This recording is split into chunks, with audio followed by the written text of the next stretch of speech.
All right, this update is brought to you by Mercedes. We'll start with the Aztecs. San Diego State last night beat Washington 100-97 in overtime to win the Continental Tire main event in Las Vegas. Jaedon LeDee had a career night, 34 points and 17 rebounds.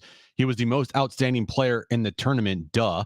Next up for the Aztecs, they take on Cal this Saturday in the SoCal Showcase, 4 p.m. tip-off there.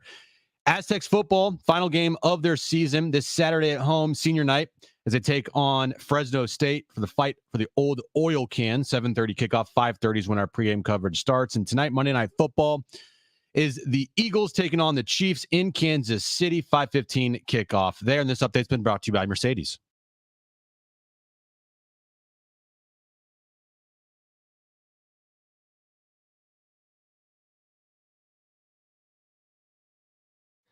All right, San Diego and Southern California, what's going on? Hour one, Jon and Jim.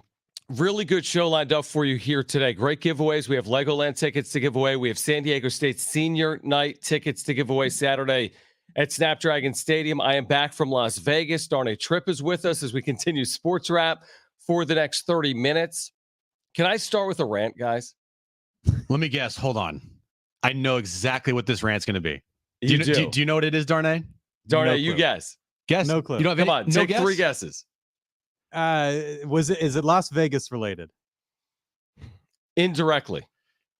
But not to the city. Not to the city. It's his gripe with the Aztecs not being in the top 25 AP people. Okay. Oh, yeah. All right. Yeah. That was my next guess. If it was Aztecs related. Let's just talk about this for 1 second. I feel the same way about AP polling that I do about Gold Gloves. I'm done with it. It doesn't even matter. And that's why it's so annoying that I get worked up about it. But just the particulars are this. You got a 4-1 San Diego State team with really good metrics. No bad loss, really good wins, great strength of schedule. And you got FAU losing to Bryant at home. Oh, boy. Yeah, FAU is ranked, but San Diego State loses in Provo and they're unranked. Oh, boy. What's the point of the poll if people aren't watching the games? You know, you play late at night in the West Coast. This is a classic example of East Coast bias. Let them cook. Classic example. You got a National Player of the Year frontrunner. Thank you, Darnay, for illustrating that over the course of the last 24 hours. You got a team that I think is further along today than they were a year ago today, but they lost to BYU. They could have played Mississippi Valley State at home, and they'd be 10th in the country. But they lost to BYU, who, by the way, is 15th. In KenPom, one of the best teams in the country, but it's not good enough. But FAU loses to Bryant. No big deal. UC Irvine beats SC. SC stayed in the poll. No big deal. So I'm mad. How are you guys? Great. Good to be back. Yes, very good to be back. Does anyone sympathize for what I'm saying? No. Do you, Darnay? No, I was trying to find the hold up, let them cook meme, and I couldn't find it in time. So I set my phone aside. Yeah. Who cares, John? Who cares? It's a fair point. I agree. You can't lump the AP poll in with the Gold Glove, a prestigious end of year award that one person gets. It's not like 25 guys get the Gold Glove after every week of the regular season. Okay. This is a completely different situation. You can have issues with the voting, who wins, who doesn't, whatever. But like the Gold Glove ends up on a player's like Hall of Fame plaque, or at the very least their baseball reference page. Just like the end of season polls end up on a college basketball team's, sports reference page, what have you. I would get it if it were at the end of the year. I would maybe get it if it were a preseason thing and you feel like, hey, we're being overlooked. But John, it is November 20th.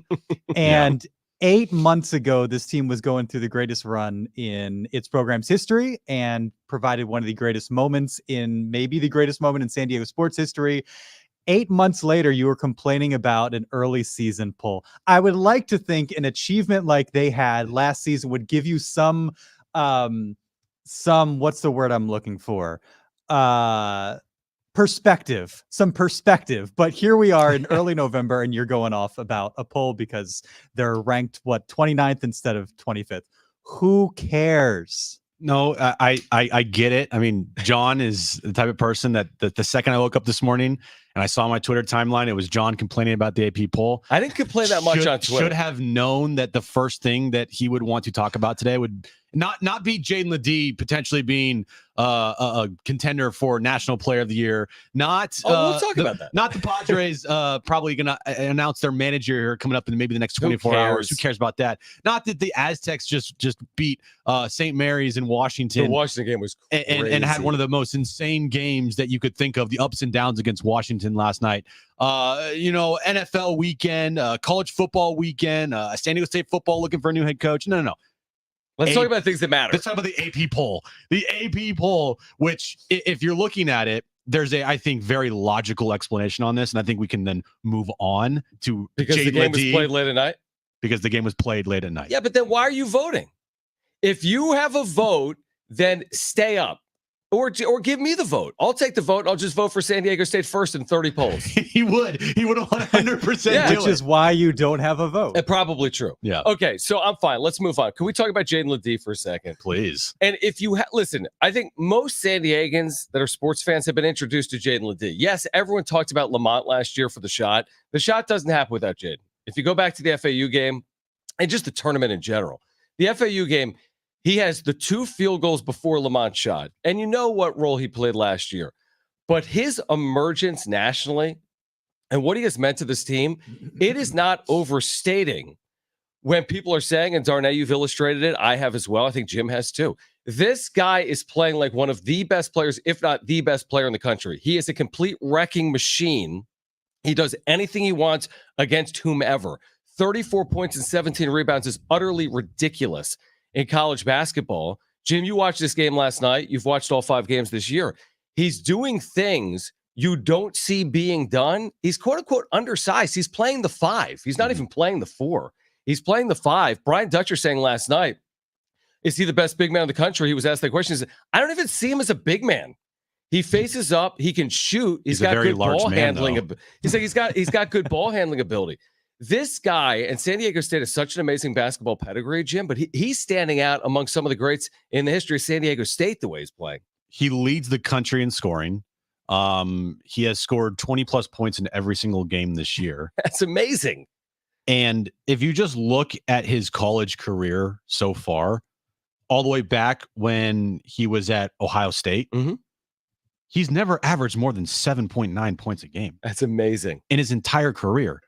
We talk about this year's team being really good. He was coming off of the bench last year. That's just like and I know he's improved a lot over the summer, obviously, duh, but he was coming off of the bench last season. Think about that. And I know that in one summer you can improve a lot, but it's not like he gained 30 pounds over the summer. He was still a very large man last year for last year's team. What he's doing, and I just go back to when we've had on, the last couple of years, right? Where we've had on players, even before we saw Jaedon LeDee play a minute for the Aztecs last what season. They used to say about him. Darnay, every time we talked to somebody on a San Diego State basketball team before last season, it was watch out for Jaedon LeDee. Like everybody was like telling us, we didn't have to ask, like Jaedon LeDee. Yeah, we see him in practice. He is unstoppable. Like literally, we cannot get it. We have 3 or 4 guys trying to get a rebound over him, and every single time he's getting the rebound. Yeah. And it just goes to now where it's all coming full circle, where everything that we've heard about Jaedon LeDee before this season, and obviously, we saw the potential last year as well, and he made some huge plays in the tournament. But we are now seeing Jaedon LeDee at full strength, no pun intended, here and playing arguably like the best player in the country. What is amazing too, and I was just looking at his game log, he had his worst shooting night of the season last night, and he made 50% of his shots. So it's not like he's scoring 26 points on, poor efficiency. That stat that I know John and others have tweeted that, like nobody's averaged what he's averaged while shooting over 60% from the floor, right? In like Mountain West history. And so it's not just like he's getting his at the expense of the offense, at the expense of their efficiency. Like, no, he's doing that. And the offense is really efficient because he is efficient. And I think going back to last year, like, look, Brian Dutcher is always going to be loyal to his guys. He's always going to be loyal to his veterans. And so it's not a surprise that Nathan Mensah, especially as good as he is defensively, and I think more pointedly, Keshad Johnson, we're going to start over Jaedon LeDee last year. But then you saw as the season went on, especially in the NCAA tournament. Like LeDee is a guy that's better equipped. Just get him the ball and he'll get you a bucket more so than Nathan and Kashad. It's just not necessarily their game. And he's showing that now. He's showing that he can do it at a really high clip. And what I think what it's doing, like, it's twofold. It opens things up because he's going to draw more attention, right? For the guys in the perimeter, for shooters. I think what's great early in the season is it elevates the floor for the Aztecs, because you have guys like Reese Waters and Jay Powell and Miles Bird and Elijah Saunders that are in new places or new roles. And it takes some time to kind of build up to that, like we saw with LeDee and like we saw with Darion Trammell last year.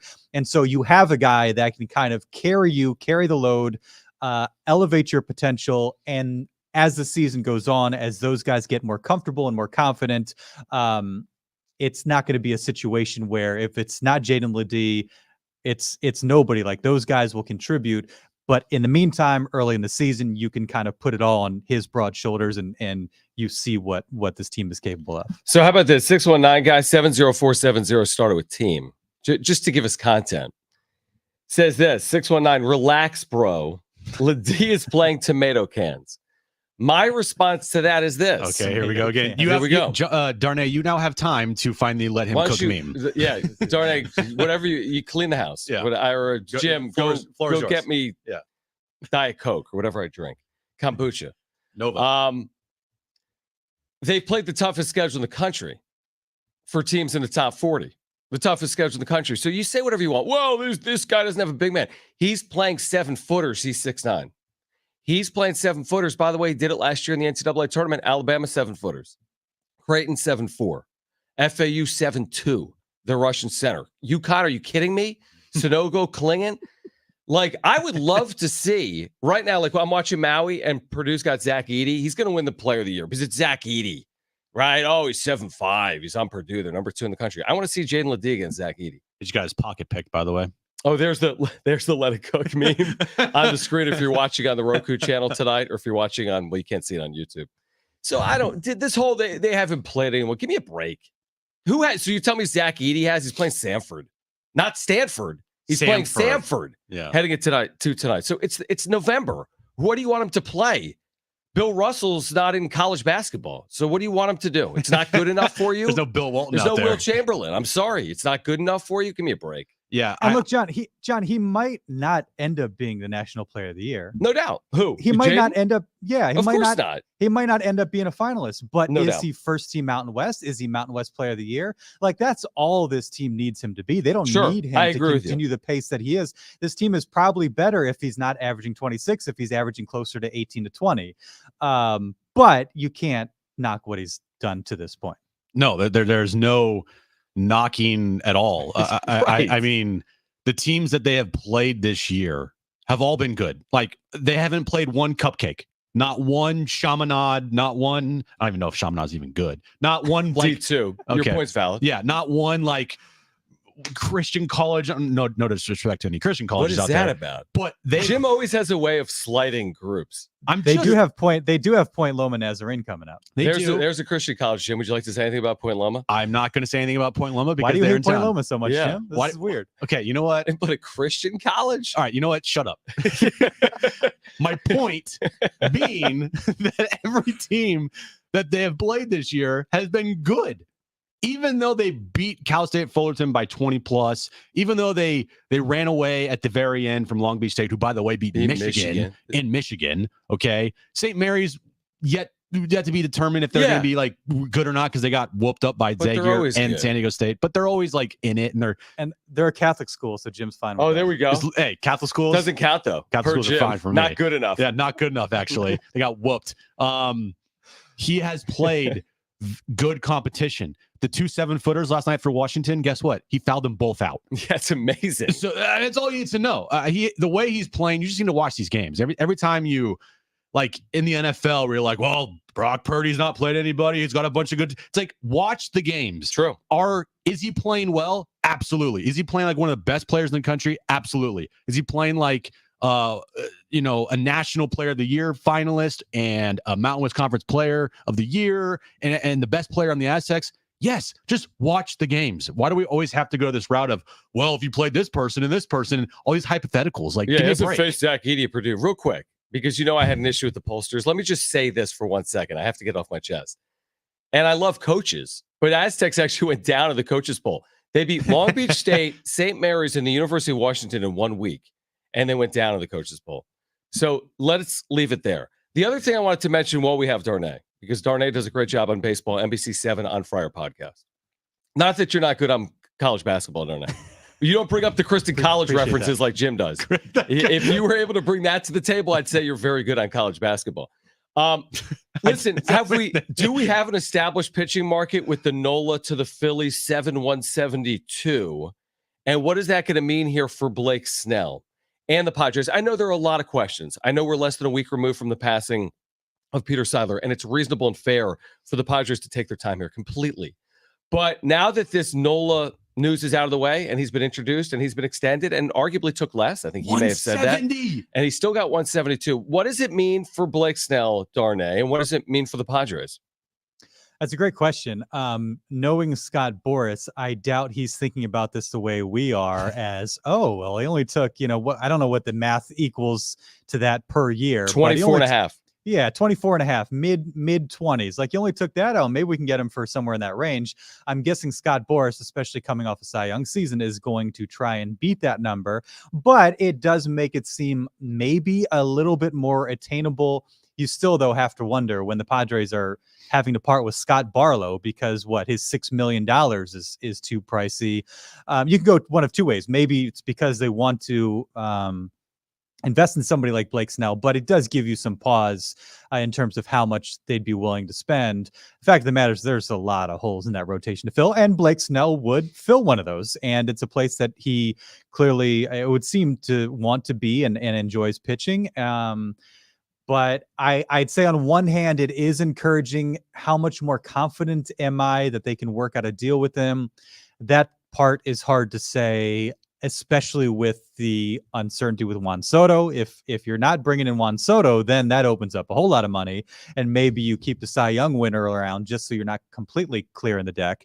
But it's hard to say because there are so many moving pieces. And what we've seen so far is a club that's obviously trying to cut costs. So the Blake Snell situation, like I can't, my mind is, it's done. It's over. I'm not even thinking about Blake Snell. You were saying that in March. I was saying that in March. Like, hey. Well, not to even consider extending him, you're saying? Well, not only that, but having myself go to a place thinking the Padres could have a chance at re-signing him is somewhere that I think... Fool's gold? Yeah. We're pretty much just kind of a waste of thought. Waste of breath. I don't think it's going to happen at all. I don't even think the Padres are going to be considering it just because of the money issues with the team and the amount of money that Blake Snell will want per year. I also personally would not want to sign Blake Snell to a contract that is paying him $30+ million a year. I don't think you're ever going to get as good a Blake Snell as you got last year. Okay. And for a guy that is prone to have like kind of bad years and not have a consistency in his career, I can't go the $30+ million route. They're going to have to find super creative ways to fill out this roster, to fill out this rotation. And it's not, I think, going out and spending a bunch of money this offseason because I don't even think they're thinking about doing that. I think you're right. I think when you consider all the issues, like what's the analogy? It's like you just need your car to get from point A to point B. You don't need it to be souped up. Like they need starters. They don't need the best starter. They need starters. And it's going to cost them potentially a good amount of money just to fill out their rotation. And what is the math on lowering your payroll, but keeping Blake Snell? And I thought, to be fair, it wasn't just last year. I thought Snell had some really good stretches. Second half 2022 was good. Yeah, until he got hurt. Very disappointing 2021. There's no question about it. His first half of 2022 was disappointing. 2021 he got hurt. Sorry. But 2022, you're right. He was healthy. Yeah. Late in the year. So, I mean, I thought he gave you more than just the Cy Young season. And obviously a Cy Young season is impressive. But I think I'm with Jim, Darnay, like a sixth year, a 3 in front of the 0. Like, man, even if you had the payroll, you'd have serious questions about it. And the Padres just have so many serious questions. I just don't know if that's the question you're addressing right off the bat, other than to maybe say, you know what, we're going to make an offer that maybe we think is reasonable and fair. We're not going to go beyond that. And after that point, we're moving on. I think what makes it difficult too is there is some uncertainty or mixed opinions of who Blake Snell really is. And if you give him all this money, are you going to get Cy Young caliber Blake Snell back?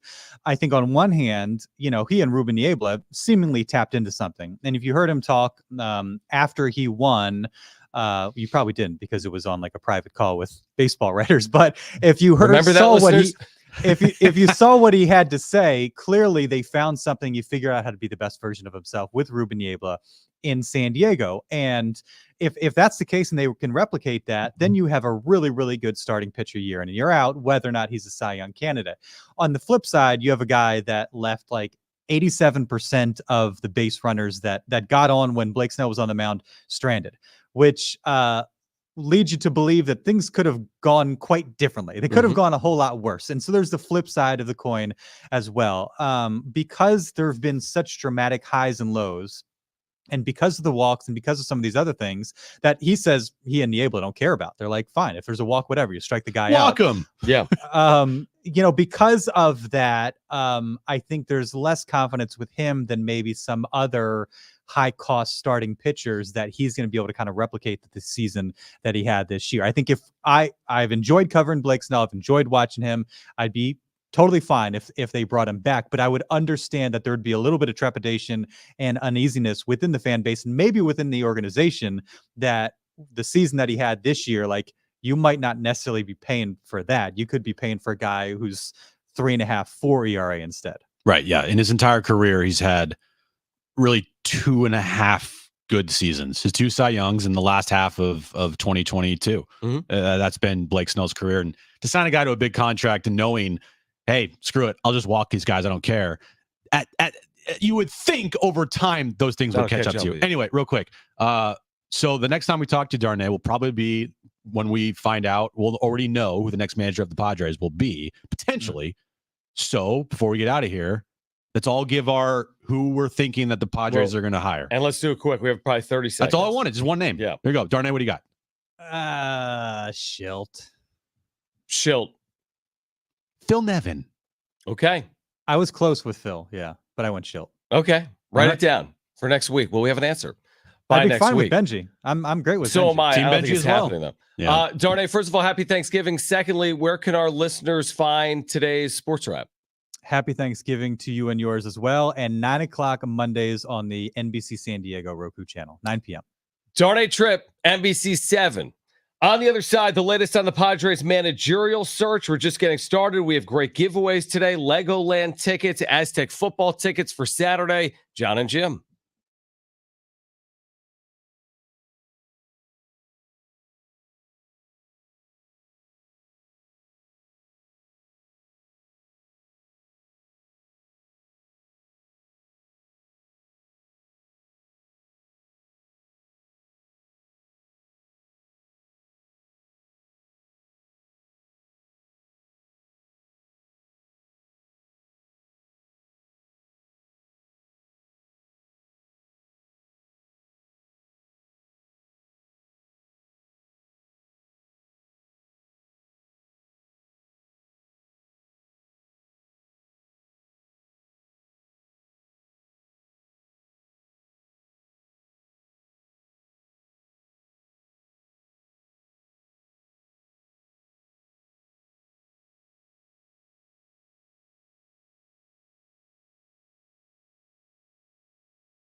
All right, we've got the latest on the Padres managerial search plus some giveaways for you next.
All right, this update is brought to you by Paramount Plus. We'll start with the Aztecs basketball team last night beating Washington 100-97 in overtime to win the Continental Tire main event championship in Las Vegas. Jaedon LeDee, he was the player of the tournament. He had a career high last night, 34 points and 17 rebounds. Next up for the Aztecs, they take on Cal this Saturday in the SoCal Showcase, 4 p.m. tip-off there. And Aztecs football is on Saturday night. It's their final home game of the year. It's also senior night in the fight for the old oil can versus Fresno State. 7:30 kickoff there.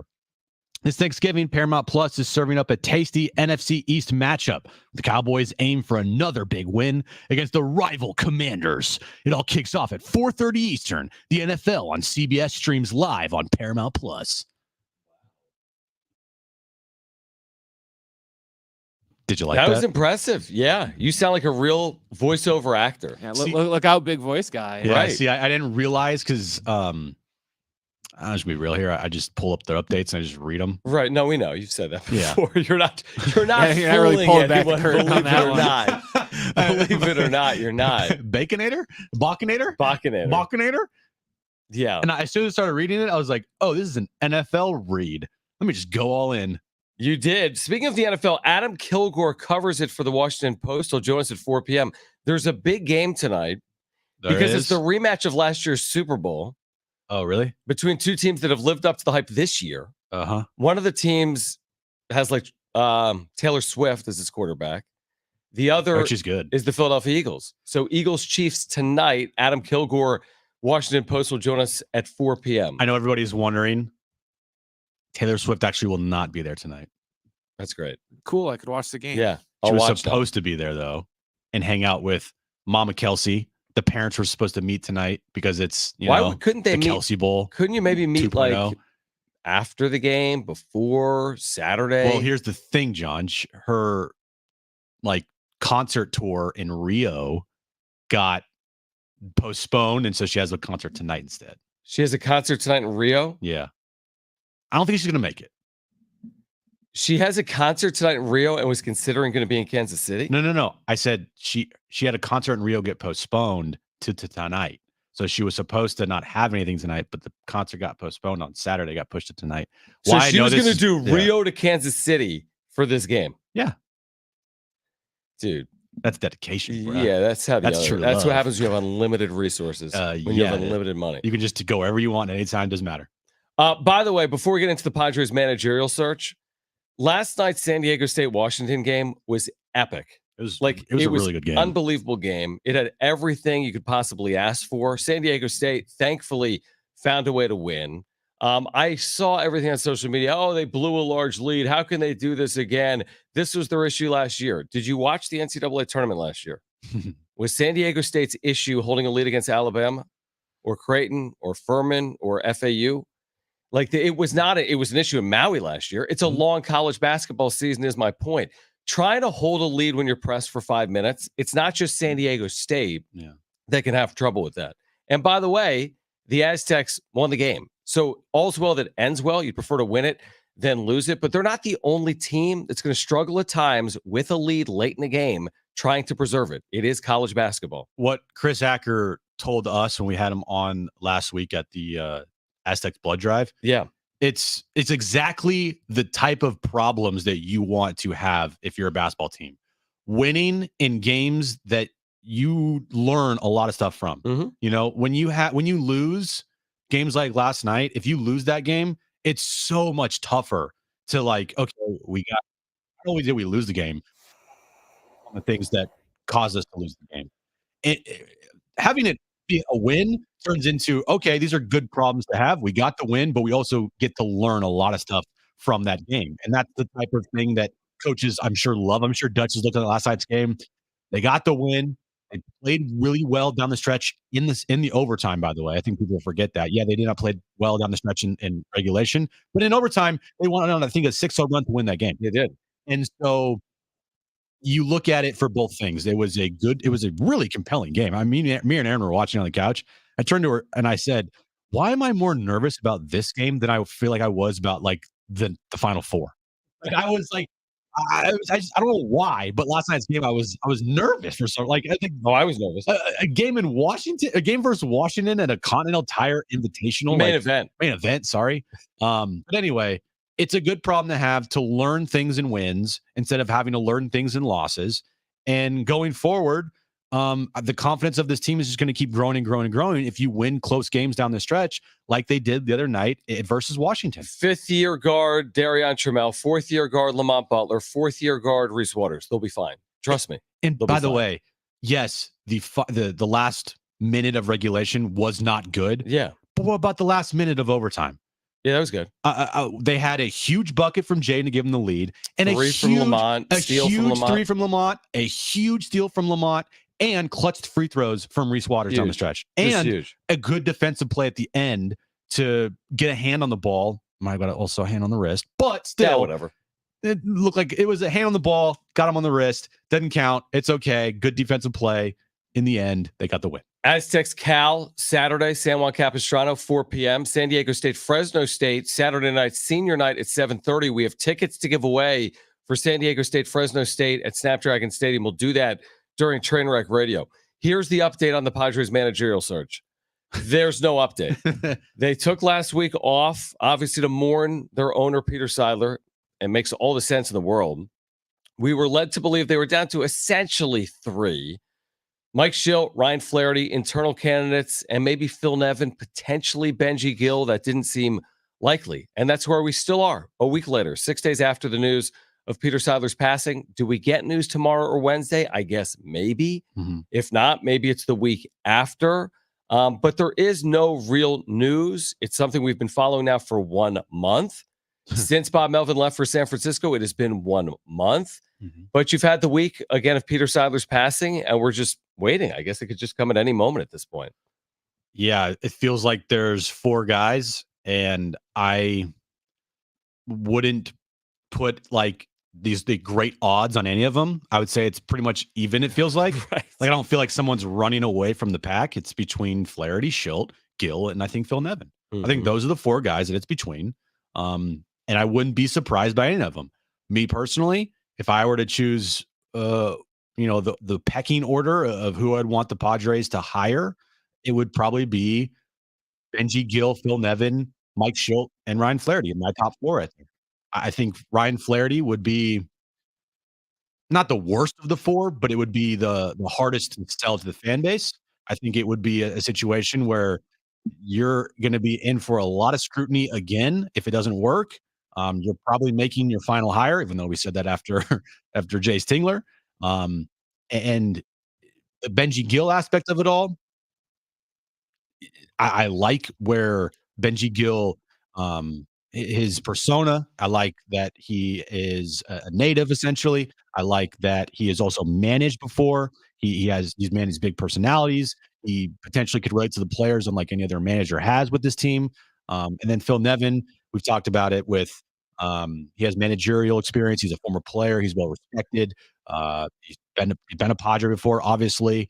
And then same thing with Mike Schilt, like respected manager, potentially managed before, one manager of the year, managed in the postseason. So that's my top 4. I'm over it. To be whoever they hire, they hire. Any of those 4, I'll be moderately optimistic / surprised if they hire Benji Gill, but all 4 have the same questions about the team, the same questions True. about AJ Preller, the same feeling going into the season. They all have a lot to prove. I'm over it. I'm just over it because whomever they hire, we just are able to move on and ask the same question. Yeah. So none of these are just going to blow you away and change your feelings on the team heading into 2024. None of them. No, I completely agree with you. There's not one guy of the 4 that we named. If they get hired, I will be like, oh my gosh. Here we go. Everything's fixed. Now, if it's somebody not of those 4 names, then I might be a little bit more surprised. Yeah. Like I'd if be more it's a surprised. completely random person that we haven't heard that they've been into the interview process, like the mystery candidate, right? Yeah. They hire Andy Green for a second stint. Well, Andy Green just got hired to be a Mets, I guess, front office person. This would be an upgrade. Or Yeah. they hire Jay Stingler for a second stint. Yeah, I don't know if that's happening. They hire Bob Melvin for a second stint. Yeah, and that's not happening either. On the other side, we're going to get to Is That Good? The best and worst of the sports weekend. In the 4 o'clock hour, Adam Kilgore would join us from the Washington Post. We'll talk about tonight's Eagles-Chiefs huge Monday Night Football game. Also, in the 4 o'clock hour, your chance to win 2 tickets to San Diego State, Fresno State Saturday at Snapdragon Stadium. Celebrate senior night with the Aztecs. First 10,000 fans get an SDSU beanie. Tickets and info at goaztecs.com. But the best and worst of the sports weekend, Is That Good? Next on Jon and Jim.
All right, is that good? The best and worst of the sports weekend coming up. Plus, San Diego State football tickets for senior night, Saturday at Snapdragon Stadium. Stay with us.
All right, Adam Kilgore, Washington Post will get us ready for Chiefs, Eagles, Kansas City, Arrowhead tonight.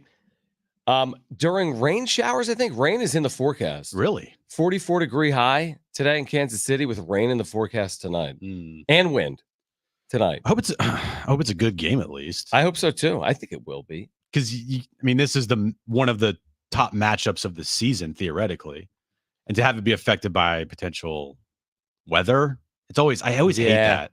I know with Kansas City, you're going to get that. You are. Philadelphia too. Yeah. It's always gonna be cold and wind, potential rain. What's it say, Brett?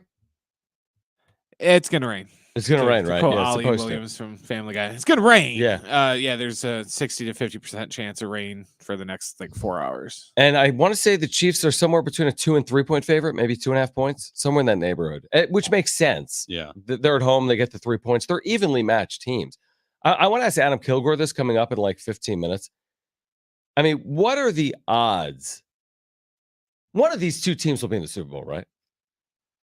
I mean, one of these we haven't had a repeat matchup of the Super Bowl. I can't remember last time we had a repeat matchup. But one of these two, not two of these two. Either Kansas City or Philadelphia. There's got to be. What are the odds one of those two is in the Super Bowl? It's got to be. I think pretty high. Pretty good, relatively speaking. But I would put my odds at the Kansas City Chiefs being a greater me too chance than, me too. than this the Kansas Eagles. City, yeah. I mean, Chiefs by 2.5 tonight. Chiefs by 2.5. Yeah, Chiefs. I mean, you lost Joe Burrow. I think. You're saying in the AFC? Yeah, in the AFC. I think the Dolphins are kind of one of those weird teams that they don't do well against good football teams. They always beat up on the crappy teams. Yeah, I don't trust the Dolphins in Kansas City in January. Yeah, and I don't know if I can trust the Bills. Well, no, the Bills aren't going to make right now. And who else? Ravens, maybe. But other than that, that's pretty much it. All right, next hour, your chance to win senior night tickets to Snapdragon Stadium Saturday. Tickets at goaztecs.com. We'll do that during Trainwreck Radio. We'll give away Legoland tickets, by the way, in the 5 o'clock hour. Right now, let's get to this.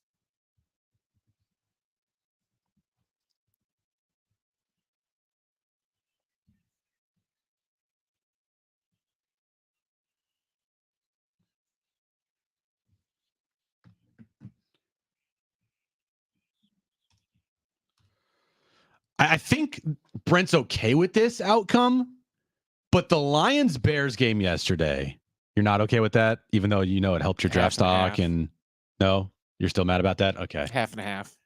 Well, the Bears had a 12-point lead with under 4 minutes to play versus the Lions on the road. Lions end up winning 31-26. Teams that trailed by 10-plus points with 4 minutes or less in an NFL game since 2016 were 0-84. Is that right? 83. Oh, not they were that bad. they were going to be 0-84, but now they're 1-83. Mm-hmm. And the Lions, from Jared Goff, who did not have a good game, came back and they beat the Bears 31-26. Lions are remember the beginning of the year you said the Lions sucked? I did say that. Yeah, they're the number 2 seed in the NFC right now. They have an 8-2 record. They're going to win their division for the first time in forever. Best record the Lions have had since like 1960. Is that good?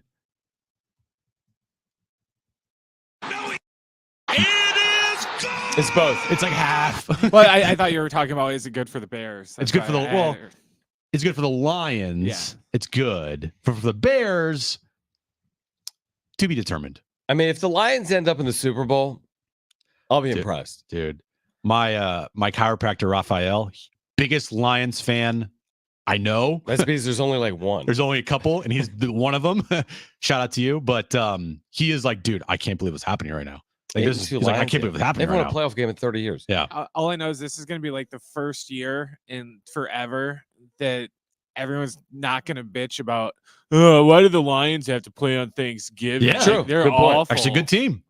All right, my first one is Jaedon LeDee. He is the first player in the 26-year history of the Mountain West Conference to score 34 or more points, grab 17 or more rebounds, and shoot 50% from the floor in doing so. This is in an overtime victory over UW, Washington, last night in Vegas. Would you say that is good? It is good!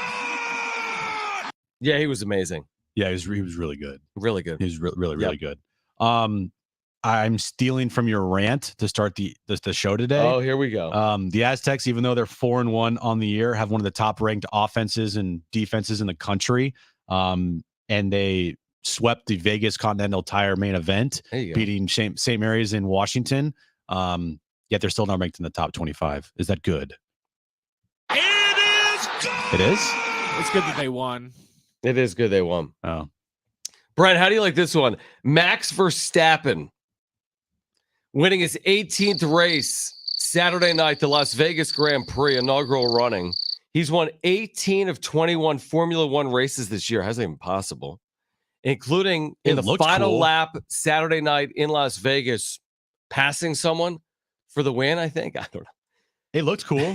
On TV, it looked cool. It was ridiculous. I don't know how like the experience was at it was ridiculous. the race, but I do. It on was television, ridiculous. you look at it, you're like, wait a second here. This is kind of ridiculous. Your breakdown of him passing someone would be like your breakdown of the Aztec game of, someone shot the ball. Yeah, I don't know. He passed someone at the end and then got like the checkered flag. He won. He's won 18 of 21 races this year. Is that good? It is good! 18 of 21. It's really good. Is it the car or is it him?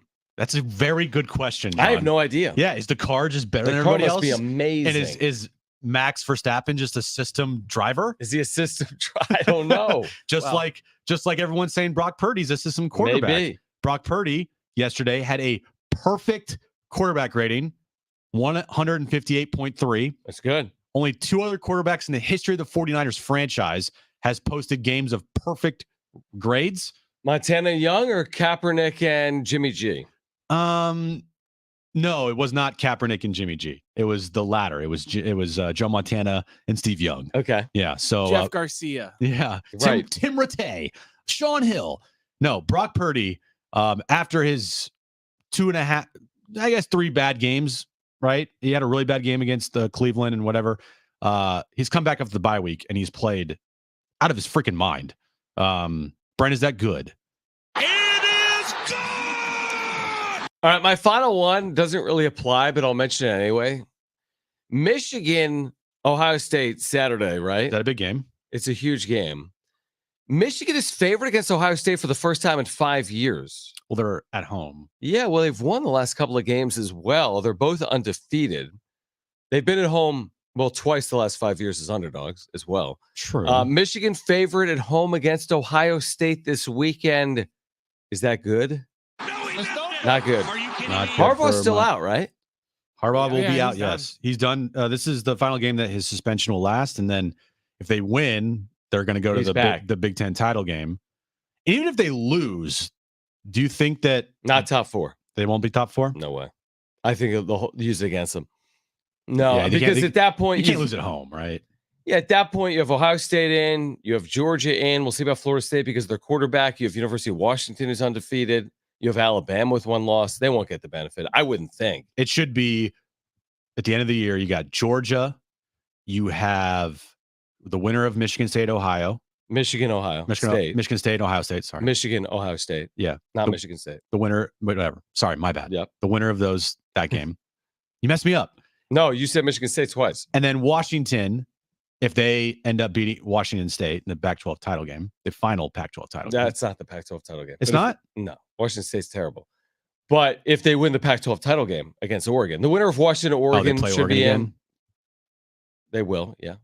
I'm done. Good breakdown. All right, on the other side, Adam Kilgore, Washington Post will get us ready for Monday Night Football, Chiefs and Eagles. Hour 2, Jon and Jim next.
All right, this update is brought to you by Paramount Plus.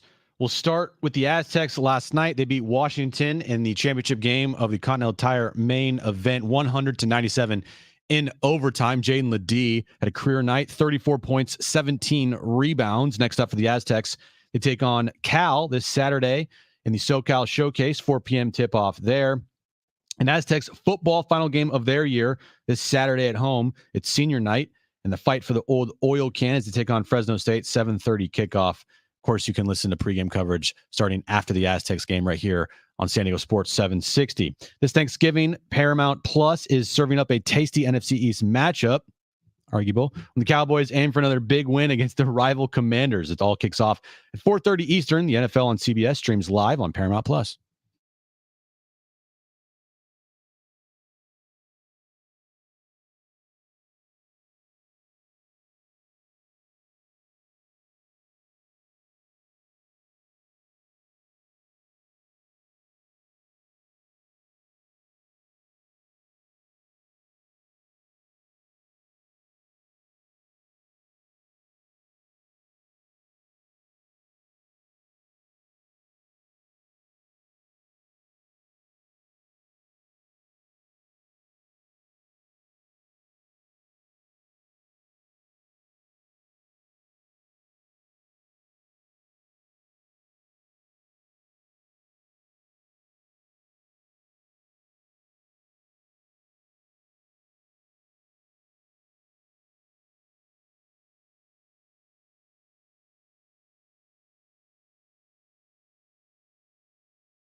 All right, San Diego and Southern California. What's going What on? is going on? Literally. Hour 2 of Jon and Jim. This hour, your chance to win a pair of tickets to Saturday night Snapdragon Stadium, San Diego State, Fresno State Senior Night. Tickets available at goaztecs.com. You just heard the open NFL, obviously busy weekend, concluding tonight with a highly anticipated Super Bowl rematch. Adam Kilgore from the Washington Post with us here to break down the weekend that was, look ahead to tonight as well. Adam, we always appreciate your time in San Diego. Let's start with tonight. We've seen Super Bowl rematches before, obviously. Why is this one so highly anticipated tonight? Eagles and Chiefs in Kansas City. The looming presence of Taylor Swift. She's out, though, right? Yeah, I think she's out for tonight's game. She will not be there, no. But I think I read in my wife's People magazine that Taylor, their parents are going to meet tonight at the game, so that'll be fun. Oh, nice. Okay. No, well, I mean, it's the best. I think it's so anticipated. Obviously, the Super Bowl rematch, but it's more than that. I mean, these are probably, over the past 5 years, like the best continuous teams in each conference. I mean, the Eagles have kind of been a few iterations of teams going back to the Super Bowl team that won with Nick Foles coming off the bench. But these have been like the two dominant sort of powerhouse teams of this little mini era of the NFL. And, Patrick Mahomes and Jalen Hurts are the two leading MVP candidates. Whoever wins the game will probably come out as favorite. Travis Kelce is like all of a sudden the most famous player in the NFL. AJ Brown is like emerging as like a all-pro Hall of Fame potential track type player. So there's just like really great players, really big stars. Andy Reid is sort of a large life character. It feels like, pretty much the biggest NFL game you could put together in this moment for the league. And I would say that regardless of, if they played the Super Bowl or not last year. And Adam, we were talking earlier today about what team has the better chance of, making it back to the Super Bowl. I think the NFC, you could argue, is tougher than the AFC at this point in time. But if you're looking at the AFC, without Joe Burrow now, and the Dolphins kind of being one of those teams, you don't really know if they can beat a top level team. Like, who would you say is the second best team in the AFC right now behind Kansas City? I think it's pretty clearly Baltimore. Mm-hmm. They're a very, very complete team, especially when they play well. I mean, that's, I guess it sounds obvious, but I mean, they're a dominant team pretty much in every phase of the game when they're on. And their 3 losses this year are all pretty stupid. I mean, you can make a good case they should be undefeated. They've led in the fourth quarter of every single game this year. Lamar Jackson, if not for Mahomes and Hurts, would be himself like right in the conversation as the MVP favorite. And so, yeah, I think Baltimore is the most complete team. The team I'd be the most worried about playing in the playoffs might be Cleveland, just because I know that sounds crazy because their quarterback is Dorian Thompson-Robinson, a fifth-round rookie. But I don't think anybody in the AFC, if not the whole NFL, does anything better than Cleveland plays defense. And so I would be very afraid to see them in the postseason, even though it's probably unlikely they string 3 or 4 games together. I wouldn't want to be the team that has to get past that defense. Adam Kilgore, Washington Post, with us right now. Jon and Jim, San Diego Sports 760. What would be your level of surprise if neither, whatever the word is, neither the Chiefs or the Eagles were in the Super Bowl? I think that's a really cool way to put the question. I'd be very surprised if neither made it. I mean, if it's Niners and Ravens in the Super Bowl, that's certainly not like that wouldn't be a shocking outcome. That being said, a Super Bowl without this Eagles team, which is I think probably the deepest roster in the NFL, and the Chiefs of Patrick Mahomes and Andy Reid getting knocked off is always going to be an upset, especially if they can keep winning and secure home field. And so, yeah, I think that would be, if neither made it, I think it'd be a big surprise. If one of them gets knocked off, the Dallas in any one game is a really tough team to beat because of the ceiling of their passing offense and their ball hawking defense. And I think if Baltimore puts its best game together, they could beat anybody anywhere. But I do think there's a little thin layer of separation between the Eagles and Chiefs and everybody else. It's probably thinner for the Eagles and Niners just because the Niners are quite stacked too. And speaking of the Niners, Brock Purdy, last 2 games has played phenomenal. He had a perfect quarterback rating yesterday. First time since Steve Young did that for the 49ers. For you, there's a lot of criticism around Brock Purdy this season. Yes, he's on a very good team. Yes, he has very good weapons. Yes, Kyle Shanahan is one of the elite play callers in this league. How would you describe Brock Purdy? I think he's very good, and he's playing in a system that accentuates his strengths with teammates that make the game easier for him. But I don't think either of those last 2 statements takes away from the first. He is a very good quarterback. When he plays like he did the last 2 weeks, doesn't mean he's like Joe Montana. And when he has a couple of down games like he had before, it doesn't mean he's like a high school quarterback who's being dragged to victory by his amazing team. He's really good. I don't think that means he's like in the Mahomes, Hurts, Jackson kind of tier, or Allen, that kind of thing. But he's incredibly efficient, which is kind of amazing because he's not like he's a pretty risk taking play style, but he's still very efficient, and he's just a very good like conductor of that offense. I think he'd be a very good conductor of a lot of offenses. It just so happens that when you're conducting this offense well, you score a lot of points and put up like 158 passer rating just because the talent is so immense. Adam Kilgore is with us from the Washington Post. If Aaron Rodgers was healthy, could he take the 4-6 Jets with their remaining schedule to the postseason? No, I don't think so. And in fact, I'll go one step further. Had he been healthy all year, I don't think the Jets, I think they'd be like 5-5. I think that offense is like pretty lousy around Zach Wilson. And that's not to say that Zach Wilson's been like a victim of that. I mean, he's the main perpetrator of how bad that offense is. He stinks. That's just unfortunate facts. But I think like they were definitely diminished by like Aaron Rodgers' sort of like super friends that he brought along with them. Like, I don't think, Nathaniel Hackett is like an elite offensive coordinator in the NFL. I think he's fine. But like, Randall Cobb is like taking over roster spot. Allen Lazard is a good complimentary receiver, but he's not like changing your life. Garrett Wilson is fantastic, and he's totally wasted with Zach Wilson. But I don't think that offense is like that markedly better than what Rodgers had last year in Green Bay, and that was not a good offense. And so, who knows? I mean, the hypothetical that can't be answered. It's certainly possible. There's definitely a universe where Rodgers never got injured, and it was like just like the happiest Jets season ever, and they're 8-2 right now. But I don't think it would have been a very easy season for them, even had Rodgers been healthy this whole time. Certainly, it would have looked more professional and better on offense. But I'm not sure the ultimate outcomes would have been like way different. I think it'd still be like a very good defense dragging along like a pedestrian offense instead of like a shield your eyes, like wash them out with battery acid offense. Adam, final one for me.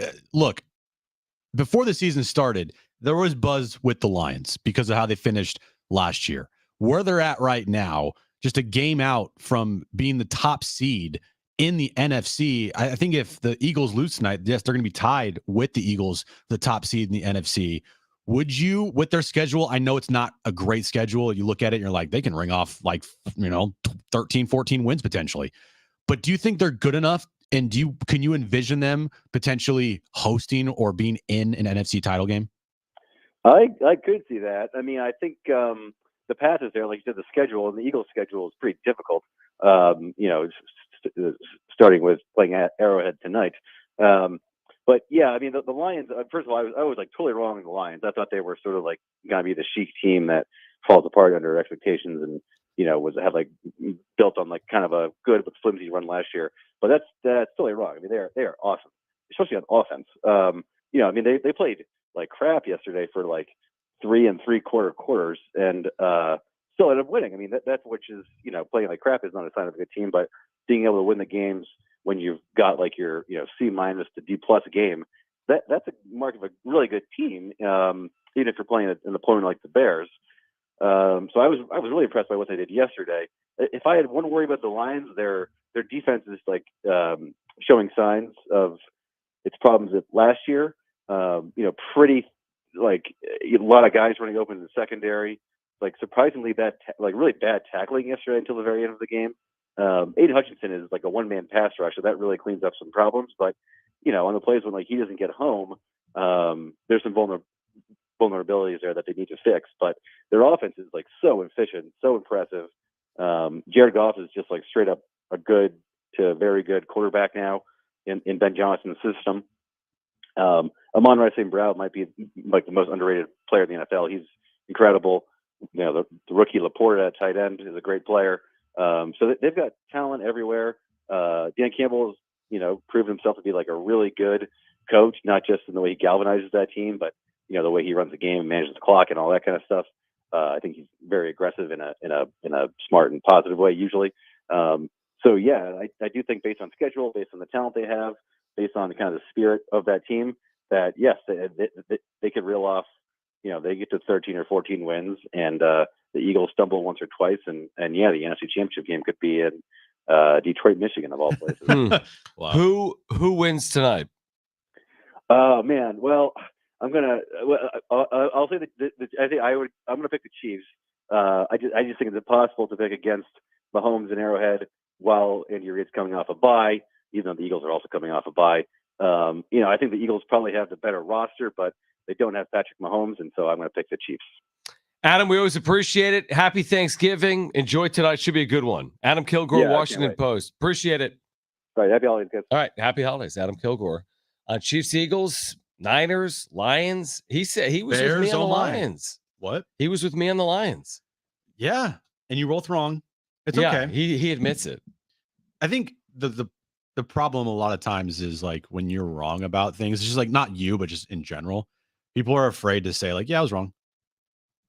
No, I don't think so. You don't think Lions. So? No. I meant just like, not just because I'm not talking about the Lions. I'm talking about just anything in general about takes and everything. It's like, hey, things we've said about this before.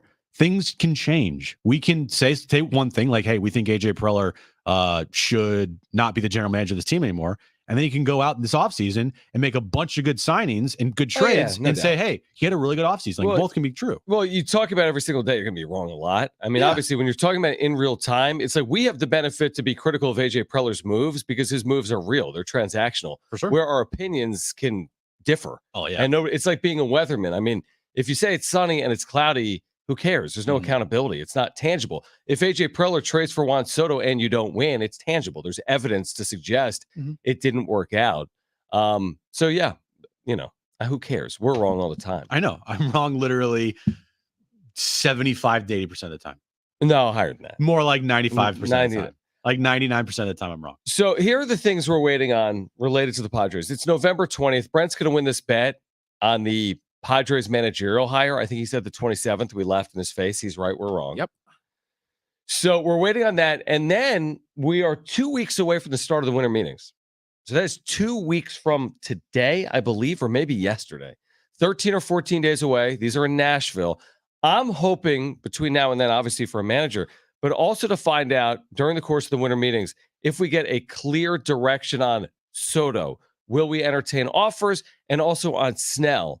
Are we going to be in the running for Blake Snell or not? Those are the two things outside of the manager that I would think need to be determined at some point over the course of the winter meetings. Soto staying or going? Are you entertaining offers or not?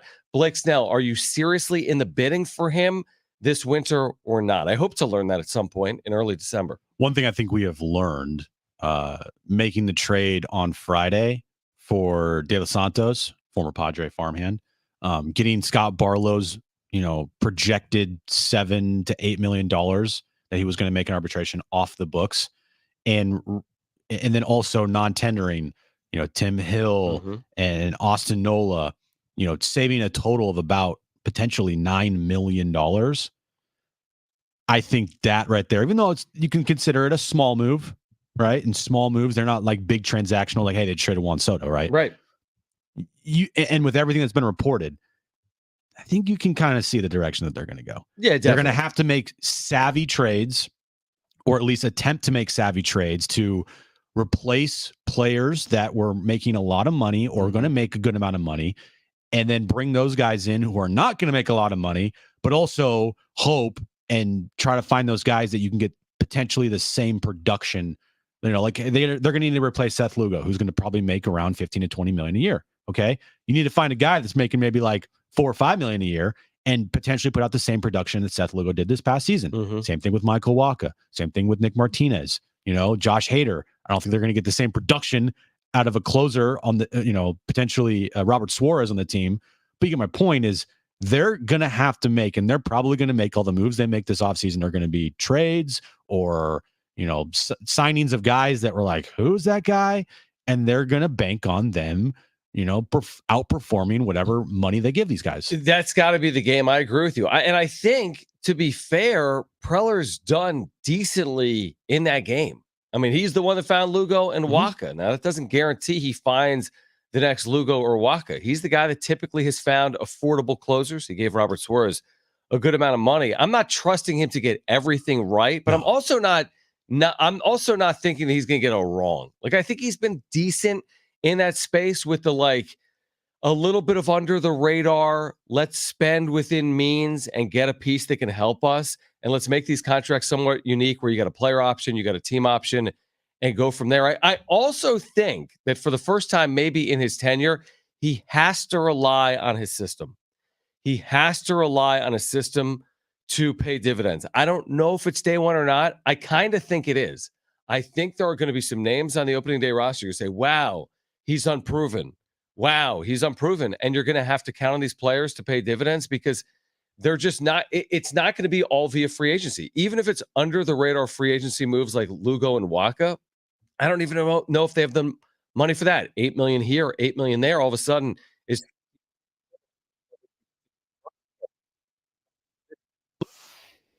I would not be surprised at all if one of the 5 starters in the rotation to start the year came from their system. I wouldn't be surprised either.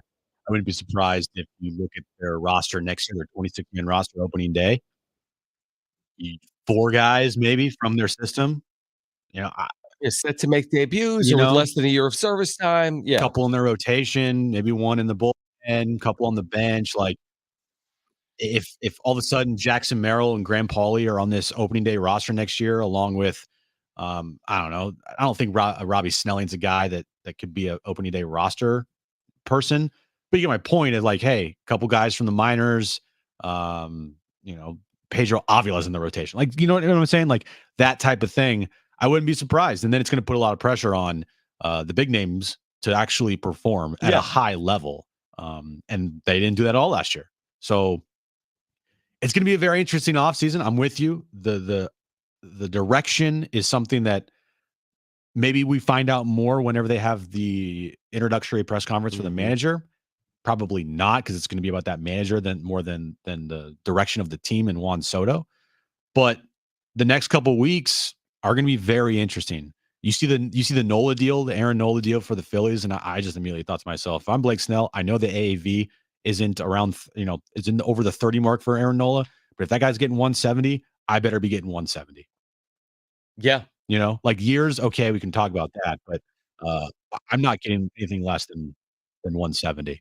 I know the years would be an issue.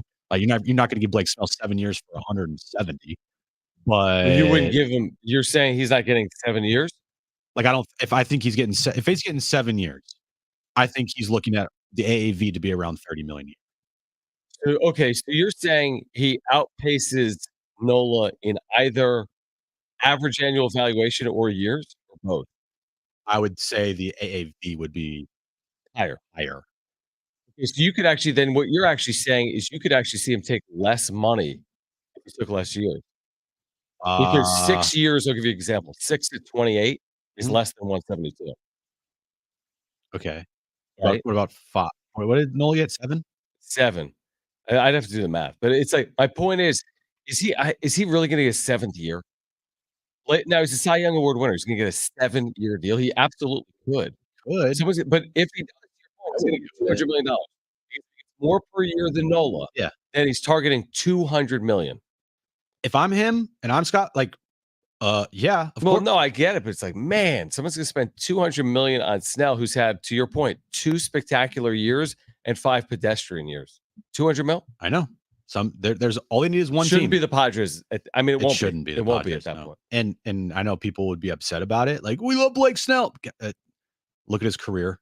Okay. Sometimes you need to fold or Yeah. walk away from the table. Yeah. Sometimes they're in that spot, unfortunately. He won him a Cy Young.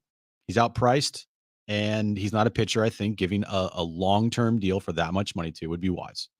On the other side, we're going to get to the wrap. This hour, your chance to win a pair of tickets to San Diego State, Fresno State, senior night at Snapdragon Stadium. First 10,000 fans get an SDSU beanie. Tickets and info at goaztecs.com. 5 o'clock hour, we've got a 4-pack of tickets to give away to Legoland, California. Up next, the wrap. It's Jon and Jim.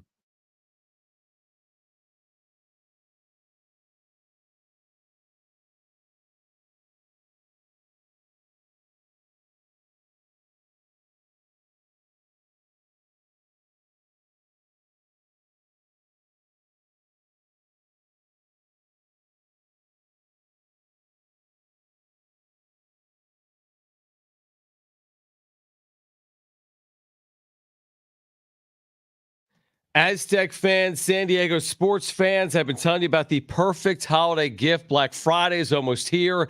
You're looking for it right now. I've got an amazing collectible for you commemorating the biggest moment in San Diego sports history. Lamont Butler's buzzer beater in the Final Four this past April. You still get chills thinking about it. Where you were, you remember. I remember being courtside. It was an incredible moment. You could check this collectible out for yourself. You need to see it. ButlerAtTheBuzzer.com. Check it out, ButlerAtTheBuzzer.com. This is your opportunity to relive this historic moment with this limited edition collectible benefiting Lamont Butler's NIL efforts and the Aztec Link Collective that benefits San Diego State student athletes. Each print is signed by Lamont Butler. It's authenticated and numbered. There are just a few dozen remaining. Best of all, you're supporting San Diego State student athletes. Visit ButlerAtTheBuzzer.com to see these beautiful, one-of-a-kind collectibles for yourself. Once they're gone, they're gone. They're gone. They're doing one run of these. That's it. They support San Diego State student athletes. It's the best holiday gift of the season. See it for yourself right now at ButlerAtTheBuzzer.com.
All right, this update is brought to you by Paramount Plus, NFL on CBS. We'll start with the Aztecs. Last night, they beat Washington in the Continental Tire main event championship game in Las Vegas, the T-Mobile Arena, 100-97 in overtime. Jaedon LeDee had a career night, 34 points and 17 rebounds. He was named the Player of the Week nationally today. Also, Player of the Week in the Mountain West Conference, Player of the Week on ESPN, and Player of the Week everywhere. He's played really well. Moving over to San Diego State football, they take on Fresno State for the old oil can this Saturday night at Snapdragon Stadium. It's senior night, 7:30 kickoff there. Pre-game coverage will start after the Aztecs game finishes versus Cal. You're looking at me like I said something wrong. No. Okay. This Thanksgiving, Paramount Plus is serving up a tasty NFC East matchup when the Cowboys aim for another big win against the rival Commanders. It all kicks off at 4:30 Eastern. The NFL on CBS streams live on Paramount Plus.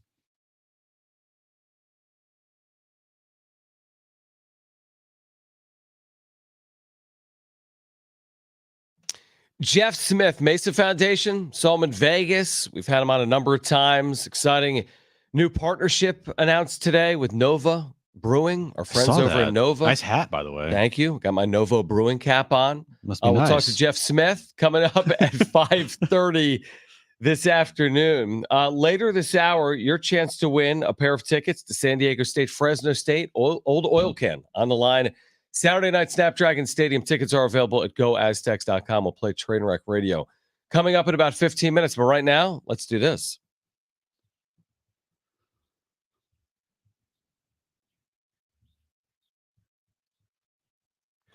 Will Brandon Staley be the next coach fired in the NFL? I really hope not. You want him Me to too. stay Fire forever. Eberflus first. I kind of like Brandon Staley. I think he's like a sneaky good head coach. He is. Um, He's done a nice job. he's done a very nice job. They're I in think every game. They're in every single game. That's all you can ask for, just to play here or there. But, the way he treats reporters, I think the way that he boasts about how he's doing such a great job. I honestly think he deserves an extension personally for at least the next 10 years. 10-year deal? 10-year deal for Brandon Staley. Will he be the next fired? No, it's the Chargers. They're so passive with everything, and they're cheap. I think he will be fired. I just don't know if he's the next coach fired. God, he sucks. I don't know if he'll be fired in season. He sucks so much. I mean, they have lost 5 games by 3 or fewer points, and there's no other team that's done that more than 2 times. dude. They've lost 5 games by 3 or fewer points. I mean, they find ways. Yeah. It's unbelievable. They're 4-6. I think they see out the season and then probably move on. If he's not fired today, it's kind of Then he's got another 7 Yeah. games. And by the way, when you become unhinged when a reporter asks you a question, it's done. It's happening a lot. It is happening a lot. Yeah. It's not the first time. I mean, he was literally asked about, do you think you'll be remaining to call plays on defensively? Yeah. And he just lost it. Stop asking me that. By the way, this is the Chargers where there are 2 reporters that cover your team. Right. So if you can't take questions from the Chargers media, you couldn't take it anywhere. Yeah. I don't even know who asked the question either. Well, there's only 2 people that cover them. Well, it might have been a national person. Do they care? No. Nobody really cares. Next question. He's lucky they didn't leave him in a cornfield in Green Bay. True. Speaking of former people from Green Bay, if Aaron Rodgers was healthy, could he lead the 4-6 Jets to the playoffs? I don't think They're about 2 games out of the last spot, by the way. I think Aaron Rodgers is an extremely smart person. I think that he's savvy when he needs to be savvy. I think he's, at times endearing, maybe potentially, but I also think he's a giant idiot. But you just say he's a smart person. Right. 2 things can be true. Okay. You can be smart and dumb. Yes. You're not, if he comes back, if he tries and he attempts to come back, dude, kiss your career goodbye. You're going to get hurt like that. You see this offensive line for the Jets? You see how bad that team is? The whole offense is terrible. I mean, why would you come back? Look at their schedule too. I mean, what would you have to go to make the postseason? Go look at the AFC. Tell me right now, you got to go 6-1. There is no guarantee at 5-2, you going 9-8, you're in. I also think he's a self-serving egomaniac, but still. They're not making the postseason. No. They are not making the postseason. Therefore, he is not returning. And part Simple of as that. me honestly was like, look, Aaron, fine. If you want to come back, go right ahead.